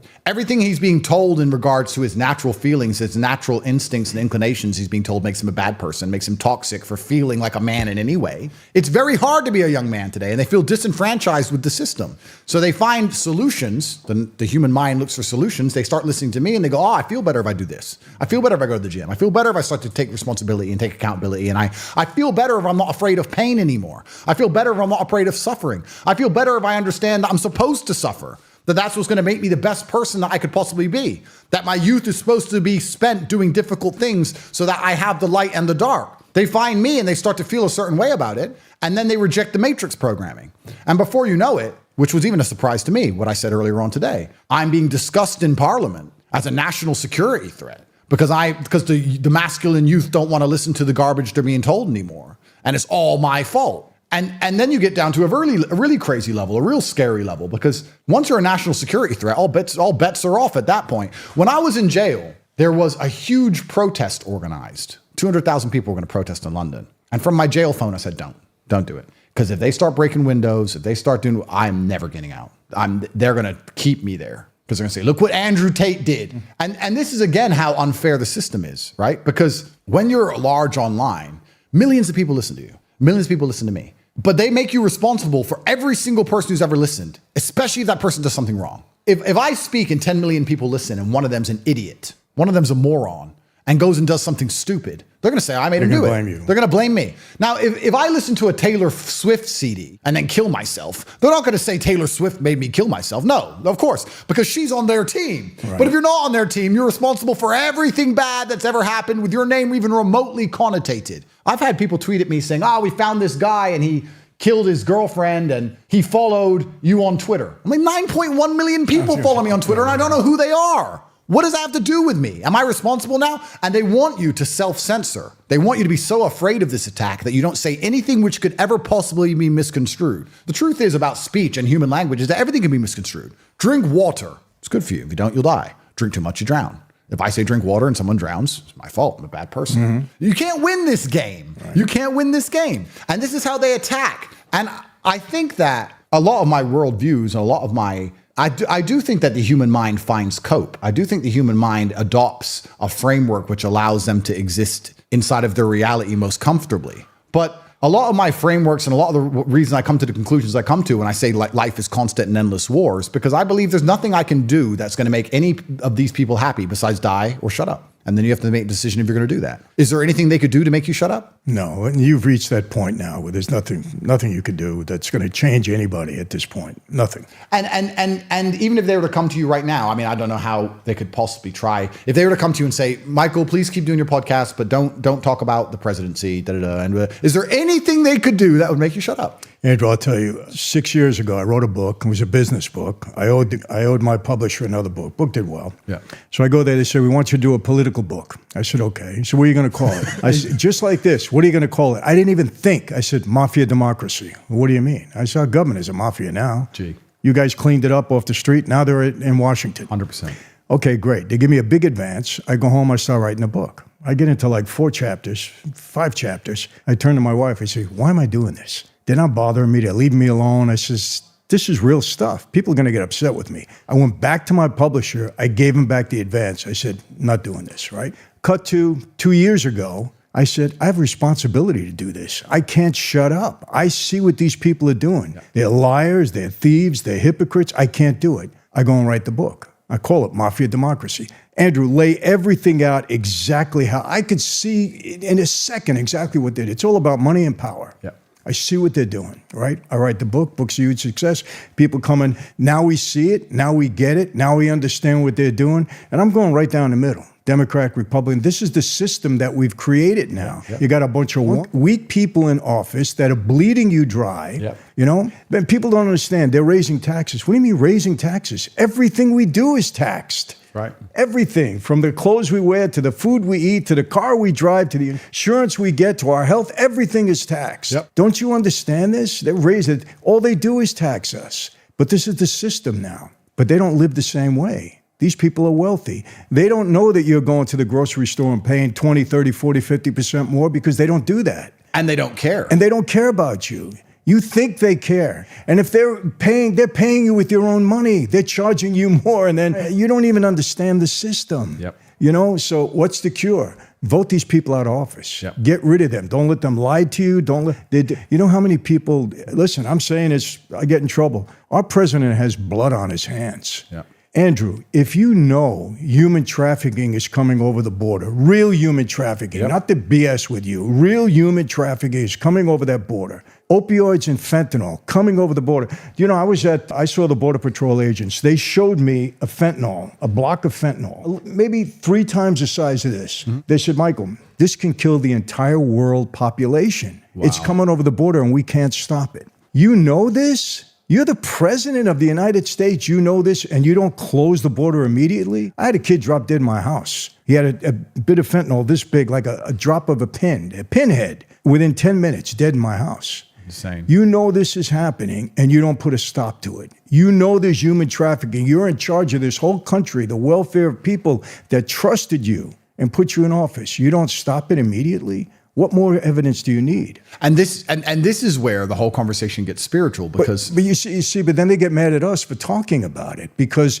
it's the truth and they can't accept that. That's right. They want to shoot the messenger. No. Yeah. You know, but how do you just sit there and say, well, you know what, my life is good, I'm just going to keep quiet? I can't do it. Because you'd have to be soulless to do it. I can't do it. And this is where the whole conversation gets spiritual, because when I say the people in charge are demonic, they're demonic. They worship Satan, whether they admit it or recognize it or not. They do. It's absolutely demonic. And people say, "Oh, you're crazy. What do you mean? A bunch of Satan worshipers?" The scenario you just described could only be accepted by a Satan worshiper, someone who has no concern for anything but themselves. And if you look at the Satanic Church, a lot of it is down to just absolute selfishness. The Satanic Church will teach you all that matters is you and how you feel. Exactly. And no, you don't have to care about anyone else. If it makes you happy, that's fine, which is, we can tie back to our earlier conversation about hedonism and people being obsessed and self-obsessed. This is why they push certain things they push. This is the reason why they try and convince the whole population they're depressed. Depression is a low energy state. You're not going to go to revolution if you're depressed. If you're depressed, you're obsessed only with how you feel. You're self-obsessed now. You're a depressed person. You don't want to go outside. You don't want to do anything. You don't care about the world. Right. You only care about you. You're worshiping Satan if you're going to sit there depressed. I don't care if I'm depressed. I have things to do, and I am not going to allow people I care about to be at detriment. It doesn't matter. It doesn't matter. I'm a full-grown man. I have things to do. So they're trying to push all of this, and it is demonic and it's satanic. And once you go down this rabbit hole, it's amazing. You can start with fiat currency, or you can start with the false democracy. You can start with all these things. It has to end up at God, because there has to be an equal and opposite force. There's so much evil in the world. There has to be an equal and opposite force, which is God. And the only thing that can actually fix a society and maintain a society is the belief in something bigger and more powerful than a government or money is God. And this is why you look at the countries who have thrown God away. how quickly they're declining, as opposed to the countries who still have God and still believe in God. And this is why it's such an important, it's a spiritual battle. It truly is spirit. It's good against evil. It's that simple. 100%. It's good people against evil 100%. people. And another thing that's always given me comfort is you understand that truthfully all you own is your soul anyway. I mean, I can tell you from experience, and you probably know better than me, you don't own that car, you don't own that house, you don't own the money in that bank. Piss off the government and you will see how quickly you don't own a thing. Right. A judge who you've never heard of will stamp a piece of paper you've never read and you are on your ass. That's it. You don't own anything besides how you feel when you look in the mirror. That's all you own. The rest of it is garbage. You own your body, perhaps if you don't let them inject you with anything, and you own your soul if you get to stand up for what you believe in and what you say. I get to look in the mirror and go, yeah, maybe I got myself in trouble, but I meant what I said. I meant every word I have ever said, even if now I retrospectively disagree with some of the things I've said because I've grown as a person. At the time I meant it, and I meant what I said, and I said it. It is what it is. You could take my cars, you could take my house, you could take all my money. Doesn't matter. Because that's what you truly own. They have people so obsessed with this idea of owning this garbage they don't own anyway. And that's the thing, because that's how they force you to comply, right? If you tell too much truth on Twitter, you lose your job. You lose your job, you lose your mortgage. Can't pay the house, you lose everything, right? So they have people self-obsessed with all of these unimportant things that they don't even own. Yeah, you're right. And this is where spirituality is so important. I find it heartbreaking that America, which is supposed to be the largest and most powerful Christian country, Christian, right? You will get more respect for George Floyd than Jesus Christ. I find it heartbreaking that you can mock Jesus in the open. Yeah. I find it, yeah, free speech, blah, blah, blah. There's free speech, but no, I don't think you should be walking around insulting the God of the country you live in. You can't do that in an Islamic country. You can't do that in nearly any religion's country. Only in these first world Christian nations are they going to allow their prophets to be mocked and say, well, no, oops. They'll put up satanic statues in churches. Yeah, they did this. fine. And the guy, a Christian, destroyed the statue. He got charged. Yeah. He got charged. Andrew, it's happening every day in America. You could tell you, God forbid you say something against a transsexual. Oh yeah. That's the real religion. Absolutely. But talk about Jesus, talk about God, nobody cares. That's right. The real religion is LGBT. You can't destroy that. Can't destroy it. You can't talk bad about that. That's become a religion. You're right. It is. And they make it sacred. Absolutely. You have your priests and priestesses. You have your religious doctrine, and they're trying to convince everybody to join. You know, I don't know why anybody thinks this is controversial, and I'm sure this is going to get me canceled for the 58th time, but luckily I do not care anymore, so do it. When they say the gays are after your kids, no, we're not. Of course they are, because they can't have their own. So how do they have a future of a movement unless they get your kids? They need you, as a straight man, to dedicate his life to a woman, to have children, to raise those children, to pay for those children, to protect those children, to provide for those children, to be responsible for those children all those years so that they can come along and psyop those kids into ending your genetic bloodline and doing whatever they want. They want your kids. Of course they do. There's no other kids to take. Of course they want your kids. And the reason they try and get the kids is because their ideology is such bullshit that they have to go after the young, impressionable minds. They can't go after a 30-year-old who's lived in a normal world. No, they have to go after a child. Yeah. And you're not allowed to, once again, tell your children to not adhere to these things. No. You're not allowed. That's you get in trouble. That's a crime. They're going to send your kid to a school, which is effectively an indoctrination camp now, and they're going to indoctrinate them with this garbage. I saw a video on YouTube, and it was a dad trying to argue with his two daughters about LGBT rights or something, what they learned in school, and he was trying to fix them. Mm-hmm. And I guess he thought the video was a wholesome video because he was fixing their minds and, you know, look, this is what we have to do. It pissed me off, and it wasn't even me. I was like, they've poisoned your kids' brains. You're sitting here trying to fix it. Why fix it? Why is this happening? I'd take them out of school the same day. Absolutely. It's insane that you're even having to sit there and do this. I'd be in jail already. 100%. It's crazy. And they're starting in the 5th grade. No, I'm sorry. They're starting when they're 5 or 6 years old. They're putting this trash in public schools, teaching them about LGBTQ or whatever the heck they call it, gays and everything. And they're even talking about sex when the kids are 5 years old. That's right. That's 5 years old. I can't, Andrew, it drives me crazy. I mean, I've seen a lot of garbage on the street, but I've never seen anything like this. This is more demonic. This is demonic. And this is more evil than anything you see on the street.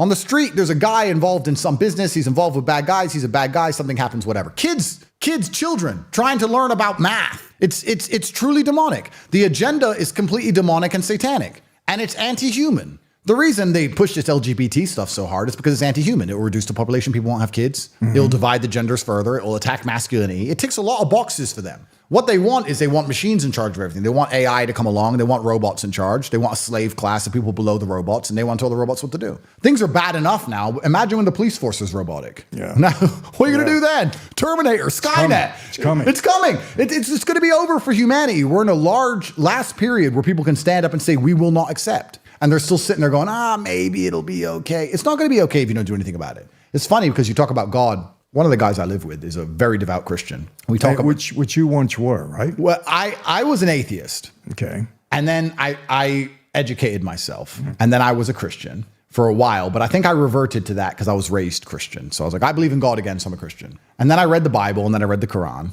And then I found an affinity with Islam. And it's a very interesting conversation because in a lot of ways, they're a lot more similar than people realize. They're actually very similar. But I don't feel qualified to discuss Islam like that because it's a very complicated religion. And I'm a revert. I'm only 2 years in and I'm learning. But one of the guys who lives with me is a devout Christian. And we often have these conversations and we talk about these things. And your brother's a Christian. My brother's a Christian. That's right. And he says, when we talk about these things, he goes, Jesus is coming back. It's fine. Jesus is coming back. So I'm like, but Christian nations need to stand up for themselves and you need to do something, you need to fight. And he goes, but Jesus is coming back. And I said, I don't prescribe to that particular mentality. And it reminds me of a story from my dad. Well, let me ask you a question. When you say you don't prescribe to that mentality, do you not believe Jesus is coming back or you just don't believe in that mentality you just described? I do believe, let's say I believe Jesus was coming back. That wouldn't mean I don't take action. That wouldn't mean I just wait. I agree with that. I don't agree with it's going to be fine. It'll be fixed by Jesus. I'll give you a quick example. My father was a world-class chess player. He was a professional chess player. I used to go with him to chess tournaments. We were at a chess tournament. I think we were in Chicago, Illinois, and I must have been about 8 years old.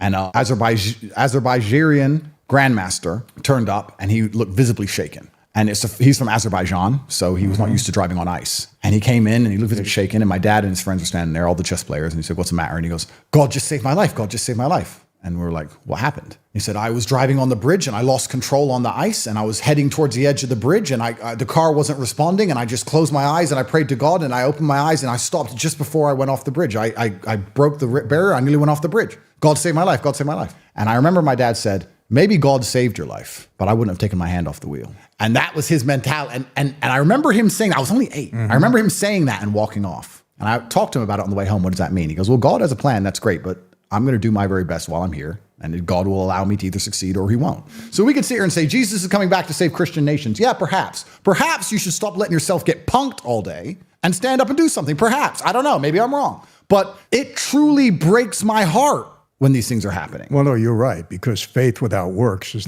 it's meaningless. But let me ask you, very interesting, because you said you believe Jesus is coming back, and yet you're Islam. So does Islam. They do. Yeah. So they believe that Jesus is the Son of God. Yeah. Okay. They believe he was a messenger. They don't believe he's the Son of God. I don't want to say anything incorrect, because if I say anything incorrect, the Muslim world jumps all over me. But they do believe he was a messenger. They believe he was a prophet, along with Muhammad and along with Moses. They believe in a lot of the same things. I guess the very simplistic way to understand or explain Islam is they believe in the Bible. They believe in all of it. They just wrote one more book afterwards by one more messenger, Muhammad, peace be upon him. And in his book, he said, Christians are right. Everything's right.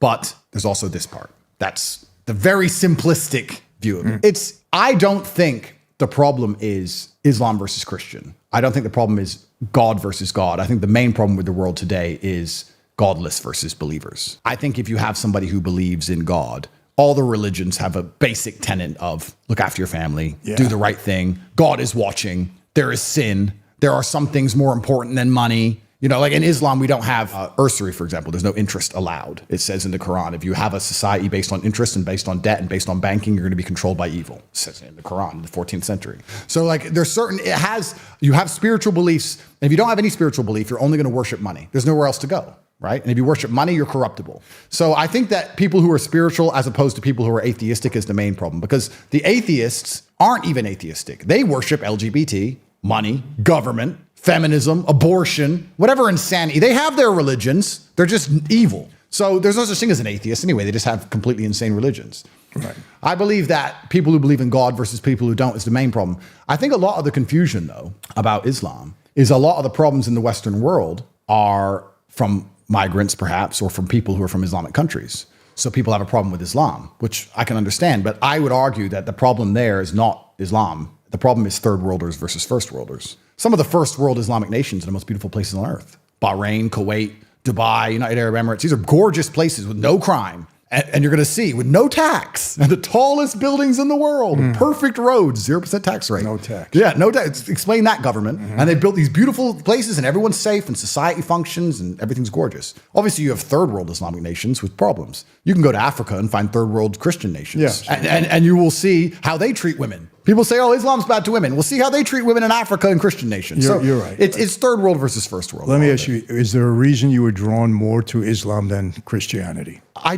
I read both books. I don't know if it was my time inside of Islamic countries. I felt God. I felt it. I don't know how else to say it. I felt it. I felt it more when I went to the mosque. I felt it when I was in an Islamic country. I felt it.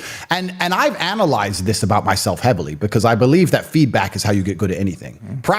People think practice makes perfect. That's a lie. Feedback makes perfect. And I was actually discussing this with somebody who was talking about my podcast. He says, oh, your podcasts are very good. And how do you talk so well? And I said, well, he goes, you must be practicing. I said, I don't practice because I'm 37, you're 42. You've been practicing longer than me. So how come I can speak better than you can? Because I watch myself back and I analyze, I learn new words. Feedback. Feedback is how you get good at something.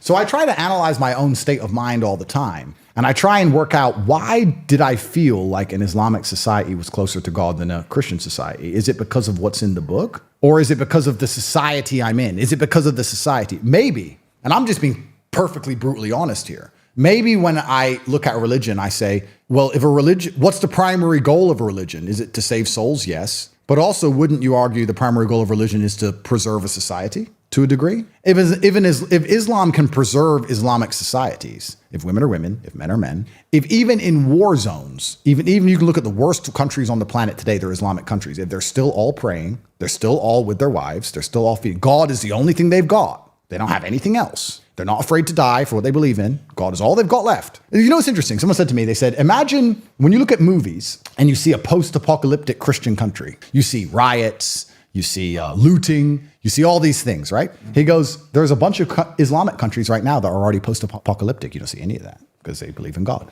Maybe it's that. Maybe it's just I felt it hold society together.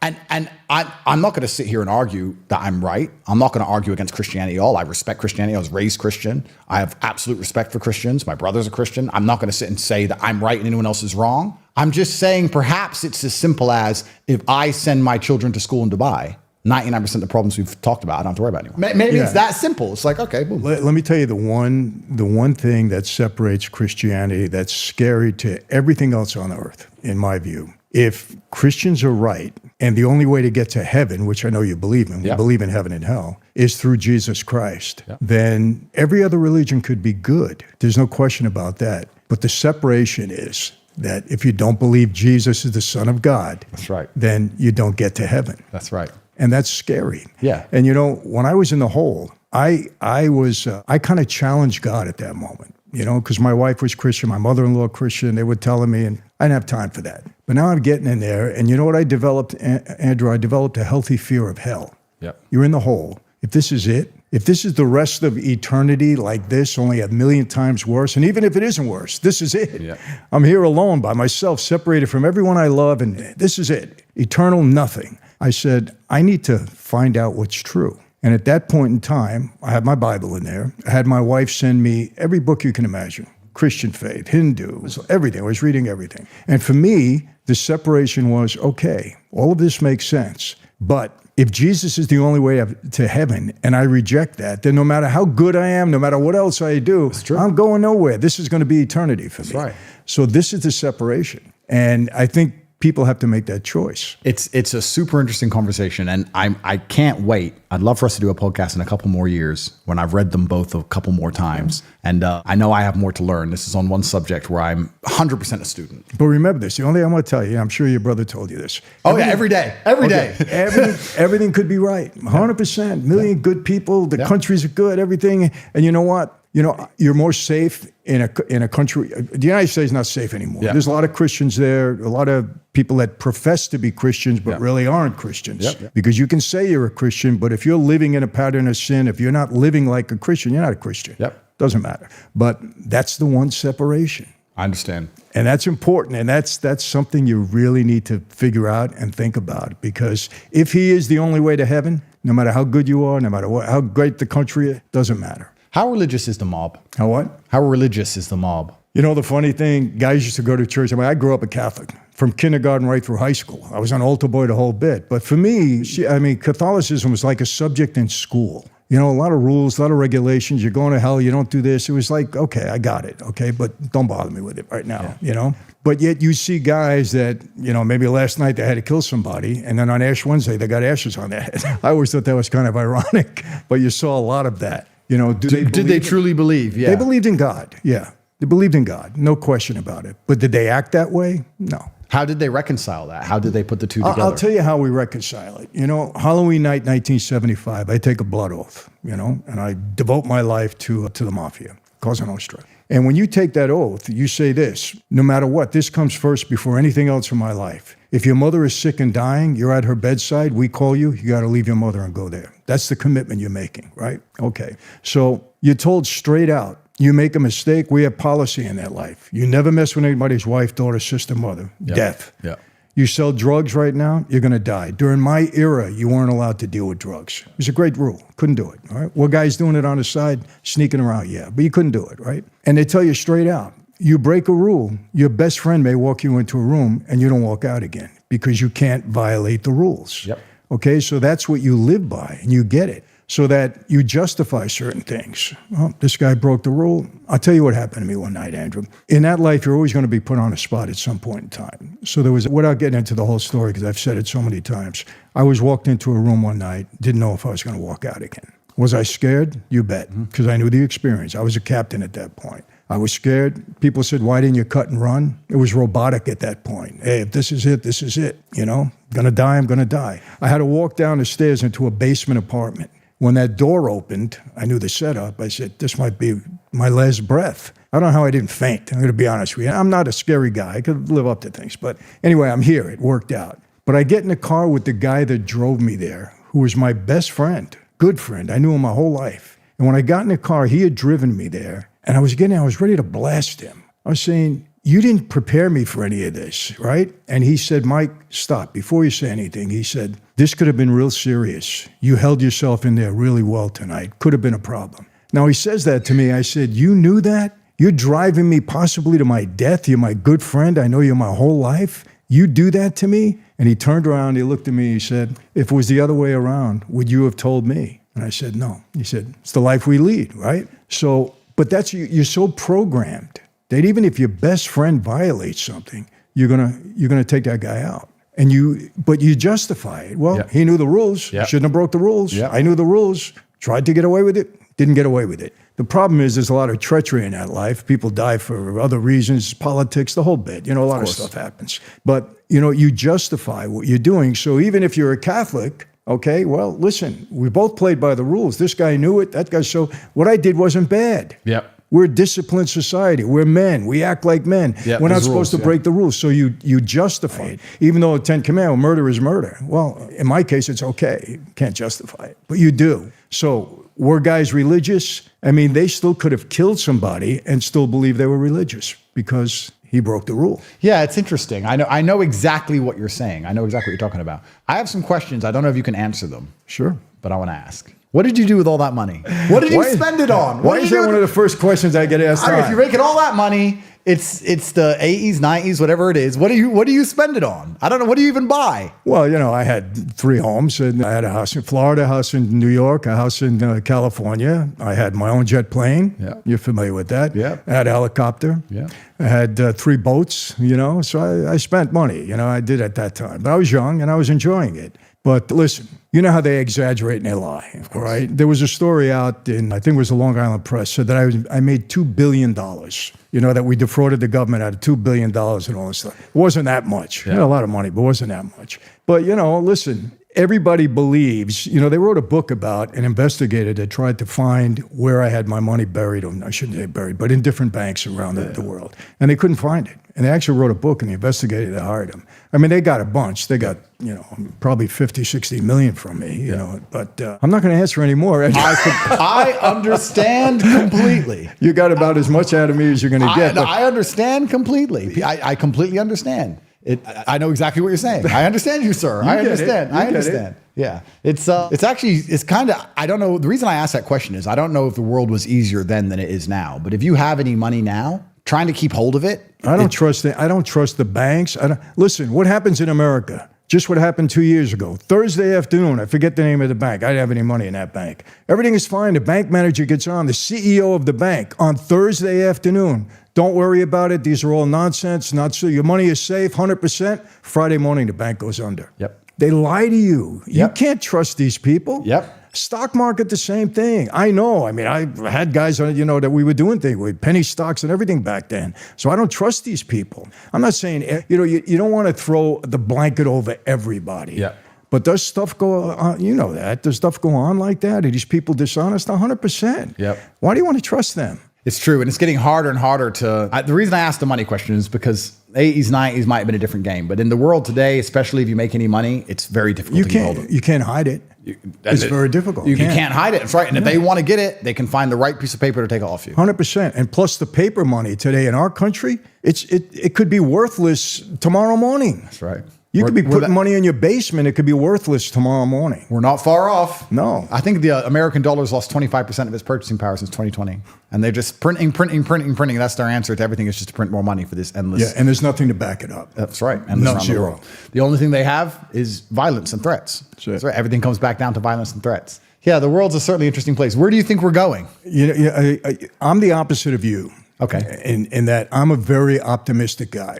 Someone has to do it. My wife gets mad at me. How are we going to, don't worry about it. I'm going to handle it. It's all going to be okay. It's my famous words. She said, don't ever tell me don't worry about it. Because you said that to me the day before they locked you up and I didn't see you for 8 years. Yeah. I told her, I said, I get it. But I am extremely pessimistic about my country. Yeah. I think, number one, I think it's biblical. Yep. I think I don't want to say we're in the end times. The end times could be 1,000 years away from now. But I think my country is in a lot of trouble. Mm-hmm. I really mean it. And especially if this election doesn't turn out right. Yep. We're going downhill fast. Andrew, how do you get out from under $34 trillion worth of debt? You don't. You can't. You can't. It's impossible. There has to be a crash at some point in time. They're printing money like it's water. Yep. The money really doesn't have any value. It's an imaginary value at this point. Ponzi scheme. Yep. So how do you get out from under it? You don't. And they have no intention of fixing it. They don't know how to fix it. They don't want to fix it because it doesn't affect them. Yep. So what are you going to do? You hate to say, people have asked me, Michael, would you trust Trump with your daughter? I said, what a stupid question. Why do I have to trust him with my daughter? What does that have to do with him being a president of the United States and doing a job for my country? Yep. I care what he did 15 years ago in a hotel with a woman. But this is, you've just absolutely nailed it. Because this is the true conversation, and this is the true split in society now. You have logical arguments and people who believe in logic and common sense. What you said is absolutely logical. He can be the president of the United States and he can fix the country. It has nothing to do because he doesn't have to meet my daughter. And you have emotional arguments. And emotional arguments are absolutely subjective and they throw everything out the water and you ignore all of the general rules of life and exceptions disprove rules and it's all insanity with emotional arguments. And that's what they do. This is why they try and destroy masculinity, which is logical, and push all of these constant emotional arguments with nearly every psyop. Let's look at a psyop. Climate change. Whether climate change is true or not isn't even the conversation we need to have. Because when they pass legislation regarding climate change, it's a Trojan horse for a bunch of things that have nothing to do with the climate. Absolutely nothing. Nothing. They want to raise taxes, raise their wages, destroy your ability to go anywhere, take away your freedom, all for the climate. And if you sit down and logically say, please explain to me how me paying more taxes will stop the sun from being hot, they'll answer and say, oh, but don't you care about trees? Emotional argument. Oh, you like trees, right? Well, yeah. I'll go, the trees. So you don't care about trees? How do you feel about trees? It's all emotional. They throw all logic out the window. So when someone says that stupid asinine, when someone asks you that asinine question, yeah, it's emotionality. They're thinking with their emotional side of their brain. They're not being logical. No, and let me tell you why it's so scary now. You had Trump has a record. He spent 4 years as president. He has a record. Yeah. The other guy has a record, okay? It should be a shot. Compare the two records. You sit down with somebody and say, tell me why you hate Donald Trump. They really can't answer you. What did this guy do? Did he murder somebody in your family? Did he rape your wife? What did he do that this unreal hatred is out there for him? I don't get it. Yep. They can't answer you because there is no answer. The guy has a record. He was a good president. Forget anything else he did in his life. Well, you know, he was involved with the mob. So what? Yep. If he was, first of all, he wasn't. I know that for a fact. Yep. He and I had the same attorney at one time, Roy Cohen. I met Donald once for 5 minutes at a club, said hello. He didn't do anything with the mob. People think if you know somebody that all of a sudden you're connected and you're doing all these bad things. Yep. Yep. He never did any. Do you know what they did to me? This was when they were doing the Mueller investigation, right? Back in the early 80s, 82 or 83, I had a Russian partner. Best partner I ever had, by the way. Great. We were in the gas business stealing tax money. Okay, it was great. But they were good partners. We paid $6 million for a couple of condos in Trump Towers, right? Nice. He had a KGB relative or something. Do you know that during the Mueller investigation, now this is in the early 80s, they came to me and said, we know you and Bogatin spent $6 million at Trump Towers. I said, in 1982, it's like 30-something years ago. What about it? Well, what was the connection between, you and Donald and this Russian guy? I says, wait a second. Russian Mueller investigation. Jesus. Are you trying to say that because we bought condos in Trump Towers in the early 80s, that there was some kind of Russian connection because I had a Russian partner that had nothing to do with Trump? I said, do me a favor, subpoena me. I want to go in front of the Mueller investigation, talk about this. Yep. I said, you people are insane. Absolutely. Insane. That's how far they stretch. And I try to have this argument. I said, listen, I'm all for you. I'm for your family. I'm for this country. You have to be able to see what's going on here and don't let them pull the wool over your eyes. That's right. But the primary weapon they use to dispute that perfect logic is an emotional argument. They'll say, oh, yeah, but some people who cross the border are good people. We never said they weren't. That has nothing to do with border security. That has nothing to do with it. No. They try and inject this emotionality because emotionality allows them to pull off their psyops most easily, which is why they're so afraid of masculinity, because masculinity, we reject the emotional side of our brains if we know we have a larger purpose. Emotionally, we want to get off the Titanic. But logically, we know it's not our job. We're not supposed to. We have to stay on the Titanic. That's the masculine mind. The female mind is more prone to, call me a misogynist, emotionality, which is their superpower. That's what they're good at. But and we need them for it. Yeah, but I mean, that's the way it is. So why reject it? It's true. Absolutely. But if they can get a whole society, because we're two halves of the perfect whole, if they can get a whole society thinking emotionally, well, then they can manipulate us en masse, right? Because they can come along with fear or with empathy. With some emotion, they can put together a nice fancy video. They did it in Europe. I don't know if you follow European politics, but when the boats started arriving, after Hillary decided to destroy Libya because they didn't want to use the dollar anymore, and after they decided to destroy Syria and because there's no IMF bank, blah, blah, blah. After they started all these wars and killed all these millions of people while Obama was getting the Nobel Peace Prize, after they did all of this, when they started getting on boats, migrating to Europe because their countries were destroyed, I said, yeah, what's happened to them is unfair. Yeah, we did it, but no, don't let them in. Maybe that makes me insensitive. Maybe that makes me a bad person. But I know how it ends for European society. So don't let them in. Don't let them in. They started letting them in. Everyone was talking about it. They put on the news some kid which drowned. Terrible. 4-year-old kid drowned. Terrible. It was the only clip they played for 6 months. And by the end of it, everyone was saying, oh, but the kids, but the children, but the kids, but the kids, oh, the kids. Emotional arguments. I was saying, they show you one kid. There's millions of military-age males who we just discussed earlier how their life path's going to turn out and why it's going to involve violence at some point or crime at some point. You're talking about one child they put on the news. Who says that child, now I'm at the point, I'm so crazy, who says that child even drowned there? Who says that didn't happen back in Libya? Where'd they even get this clip from? It's all a psyop. It's all a scam. And this is why you have to be able to reject your emotionality and think logically and think, oh, well, what's the best move on the chessboard?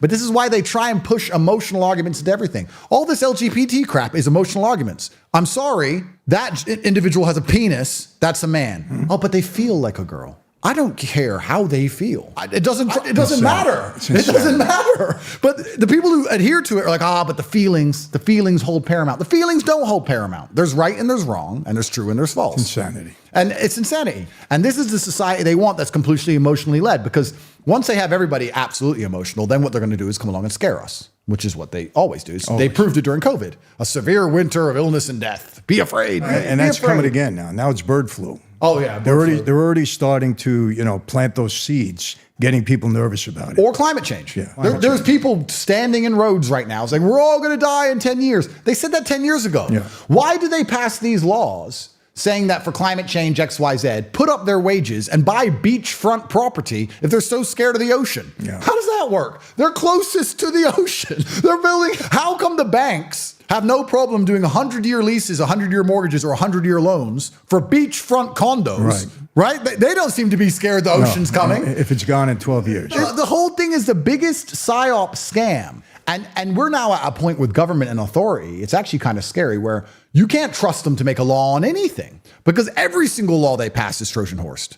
Every single one is psyoped. There's not a single law they'll pass about anything that if you were to read those 1,200 pages, you wouldn't start going, wait, what's this? Why is this in here? What's this garbage? They do it with absolutely everything. Every single bill they pass, every single dollar they print, there's a whole bunch of junk in there. We've completely lost control of the democratic process. Nobody even knows what laws are passed. Nobody knows anything anymore. They haven't a clue. And what they're doing too, Andrew, most of the people, are trying to feed their families. Yeah. They don't have time to look at all of this. That's right. You and I, we have the luxury. We can watch the news. We can talk to, we can see, we can do that. That's right. These people don't have a clue. That's right. They don't have a clue. And you know what? You can't blame them. They're trying to put food on their table. They're trying to pay for their mortgage. Which is getting harder and harder. It's getting harder and harder. So they're not paying attention. So somebody gets up there and says, oh, I'm going to do this, that. Oh, okay. You got my vote. They believe. They're distracted by the permanent rat race. Yeah. I don't even know how most people are surviving anymore. I remember. I don't get it either. I don't know.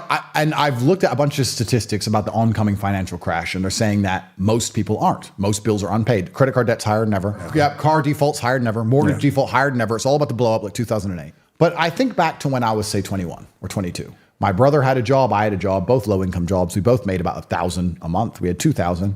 We had a car between us. We had an apartment. We had food. We went to training every day. We had clothes. And we survived. I don't even know how much I spend now because I know I've lost touch with reality. But to have a nice car and a nice house and to pay your bills and pay your taxes and to be able to go on a few holidays and to have some clothes and to put gas in your cars and have a little bit spare for emergencies, you need $15,000, $20,000, $25,000 a month. Easy. To live the most basic normal life. It's insane. Nobody can make this money. At one time, that was a lot of money.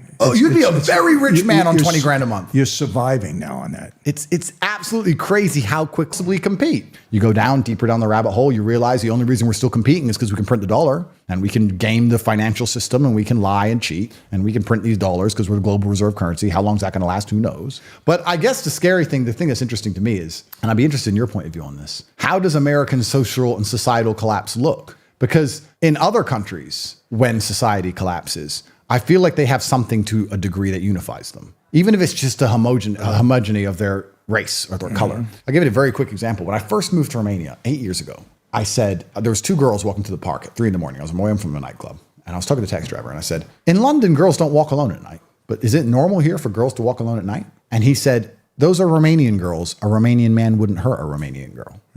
Won't see that in America. Wow. You won't hear that in America. Wow. You won't hear that in America or the West anywhere because we're so divided now, right? So how does societal collapse in America even look? Because in other countries, I feel like if it collapses, there's still a degree of sanctity.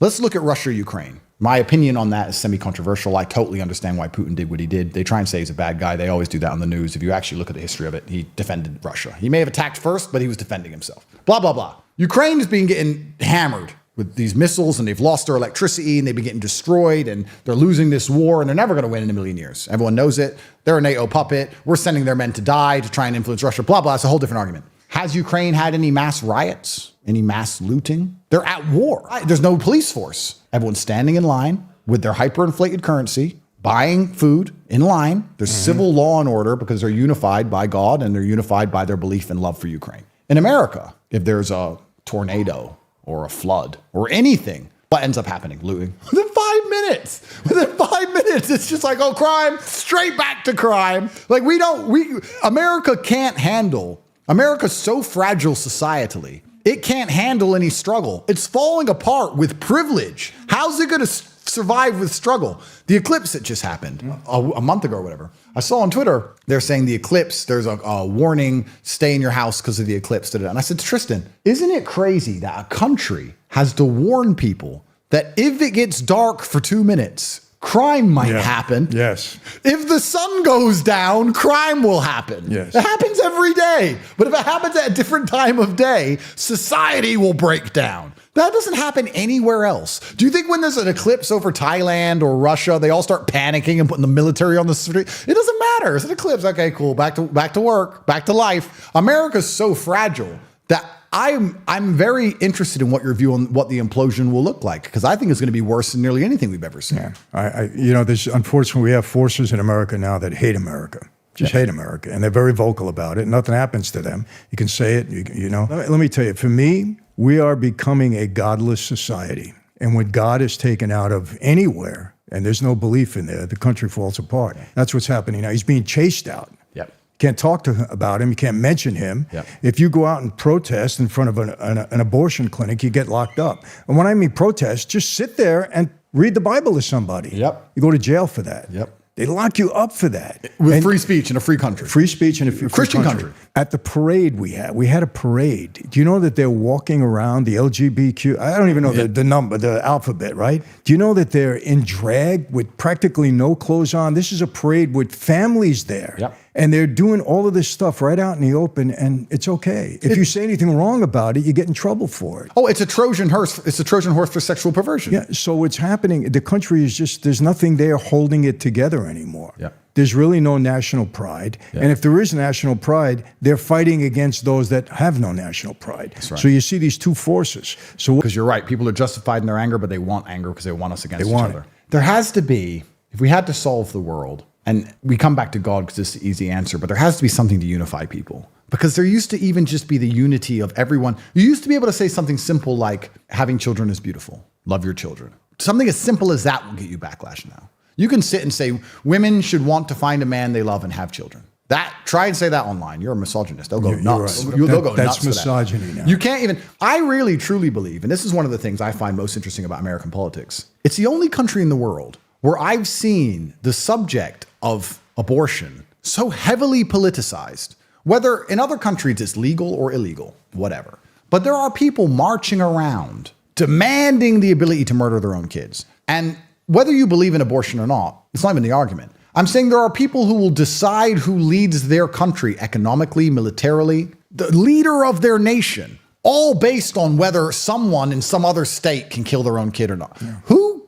Like, this is insanity to me. How have they managed to come along with something like this and psyop it to the point where everyone's screaming about murdering babies as opposed to, I don't know, the inflation rate? It's completely insane. I have members of my family who were super liberal, super pro-Biden, and even they have admitted that Biden's messed up and everything was better under Trump. And last time I spoke to one of them, they said, yeah, Biden messed up, everything's better under Trump, but I can't vote for Trump because of Roe versus Wade. I'm like, who cares? What does it have to do with anything? Who cares? Grow up. Like, you haven't even had any abortions. Exactly. What is this? Exactly. Like, on what planet are these people operating? Pure emotional argument garbage. Yeah. The world could go to hell. Inflation could be through the roof. There could be wars all over the place. You're losing your house. You don't have a car to drive anymore. But I'm worried about abortion. I never had one. I may never have one, but that's what I'm going to worry about. And the way they managed to psyop the populace into this constant and endless obsession to women running around screaming about how proud they are they have one or how mad they are they can't have one. You know what really upsets me most about abortion? What's so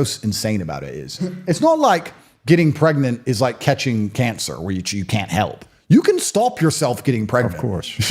a lot of different ways. Very easy. Is it just a, oops, I don't want to ever have to take responsibility for my actions thing? Is it just a metaphor for the mentality that allows you to say, no matter what stupid things I do, I don't have to be responsible for anything I've ever done? I don't know what it is. Maybe also people wouldn't be so obsessed with killing their own kids if they could afford to have them.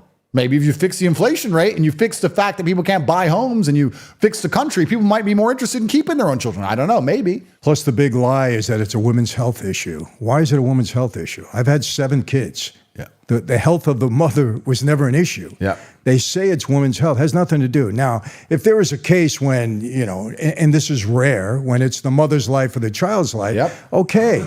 But normal, rational people will deal with that in a rational way. Yep. Okay, if that were the case, I want my wife to live. Of course. We understand that. But every abortion issue is not a women's health issue, but that's what they keep, that's the center point. Women's health. It has nothing to do with women's health. Of course. It has to do with, I want the kid or I don't want the kid, period. And that's the final point of the demonic mindset, right?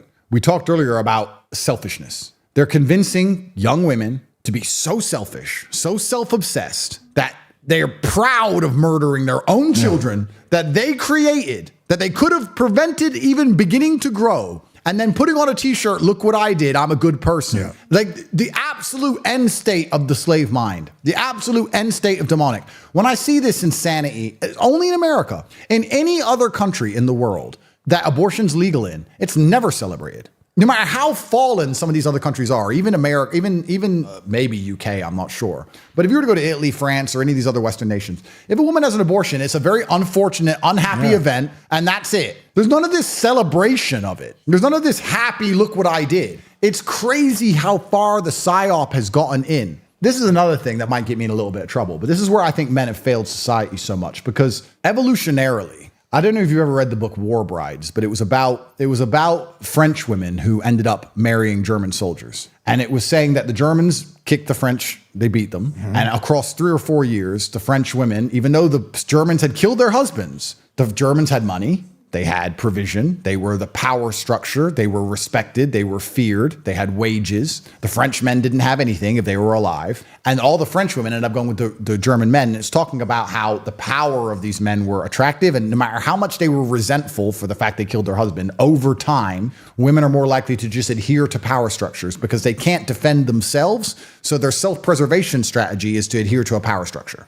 Their self-preservation strategy is, well, I can't fight. I mean, obviously, exceptions don't disprove the rules. There were women who were part of the French resistance, of course. But in general, like, well, I can't fight. These guys are here. They have the guns. They won the war. They killed my husband. They're strong. Okay. Mm-hmm. And that's how they kind of bend towards thing. And it talked about going all the way back to tribalism. When tribes would go and kill another tribe, they'd kill all the men who can fight, and they'd take the women. Mm-hmm. And the women can either bend to the rules of the new tribe or get killed. So it's like, well, bend to the rules of the tribe. So anyway, when you read this book, what he kind of concludes, he says at the end is, that women are going to adhere, whether they like it or not, in general, to the power structure they see as most fearsome and have the most respect for. If that's their father, they'll adhere to their father. If that's their husband, they'll adhere to their husband. If that's society, if that's Sex in the City and abortion and all this garbage and feminism, whatever, then they'll adhere to that. So when I say men have failed, I'm not attacking women here. I'm saying men have failed. Because I believe if you raise a daughter well, she doesn't want to scream about having abortions. Right. I believe if you raise a daughter well and you do your job as a man, she doesn't want to watch Sex in the City and be a whore.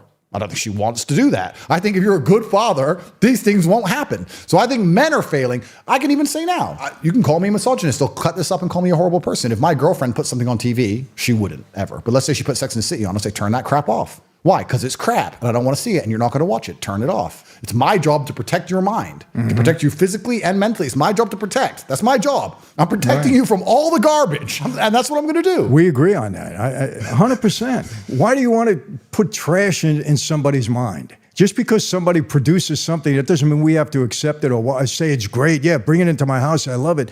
But see, you say that and people, you're a male chauvinist. You're trying to control your woman's mind. No, I'm not. I'm trying to get trash out of her head the same way she might say that to me. Why are you watching that? Yep. Turn it off. Absolutely. We care about each other. If you love anything, they call you hateful. So when you see this abortion stuff and you see all this insane feminism, you see all this LGBT crap, this is the failure of men. You're a man. Stand up and prevent anyone you care about being poisoned by this. Do whatever it takes. And there has to become a point where you don't lazy about it. I watched that guy try to reprogram his daughters in his car on YouTube. Okay, he did a good job trying to reprogram them. Why are they going to that school? Yeah. Why don't they move school? Oh, well, it's hard for them to move. It's a long drive. Then drive them. then do what it takes. There's a degree of apathy and laziness. Right. There's a degree of fear of being called a bad name. There's a degree of fear of being a coward. There's a degree of fear of their wife telling them off. I don't know what it is, but they're allowing these huge power structures, these dominant forces, which you see all over the internet, all in the educational system, all in the media, all over Netflix, to get control of the women they care about and send them insane. And they're sitting there and watching it happen. Most men aren't raising their kids. The school and internet is raising their kids. YouTube raises your children. The iPad raises your children. What's on the internet? Well, a lot of stuff, good and bad. Yeah. You can't police all of it, right? You're busy, like you said, working your ass off for $1 trying to pay the bills. It's getting harder and harder. But I still think this is the failure of men. I'd really like to talk to one of these women if I ever get free from this and I ever do go to America. I can't wait to go to a feminist rally. Oh, and I'll just ask them the question. I'll say, why are you so happy to murder children? Yeah. Well, do you know who your father is? Like, let's just talk. Yeah. I hate to say, but I don't want to go there. I'll get in trouble if I say what I was going to say. But I want to get back to one thing because this is important to me. And we're establishing a relationship now. I want to go back to religion for a minute. Sure. Just for a minute. Sure. And I know you have your brother, and Yeah. I'm sure you've had very in-depth discussions about it. Yeah. But when I came to Christ, Yeah. for me, everything is about evidence. Yep. Everything, Andrew. I don't take things everything is about evidence. You got to prove it to me. Yep. And when I did my search, without getting to all this now, I really found out that the Bible is so supported by evidence. Yeah. It's a fact. Jesus rose from the dead. It's a fact. And what separates everything else from me is if I want to enjoy eternity and be in heaven, then I have to accept Christ. Yep. And that's all I want to say. That's the bottom line. So when you study Islam and you Yep. get there in 2 years, just remember, it could be a great religion. I have a lot of Islamic friends. I have so many people online trying to convert me to Islam. I bet you do, yeah. And you know what? They're so nice about it. Yeah. I mean, just really, we've had in-depth discussions, and I tell them the same thing.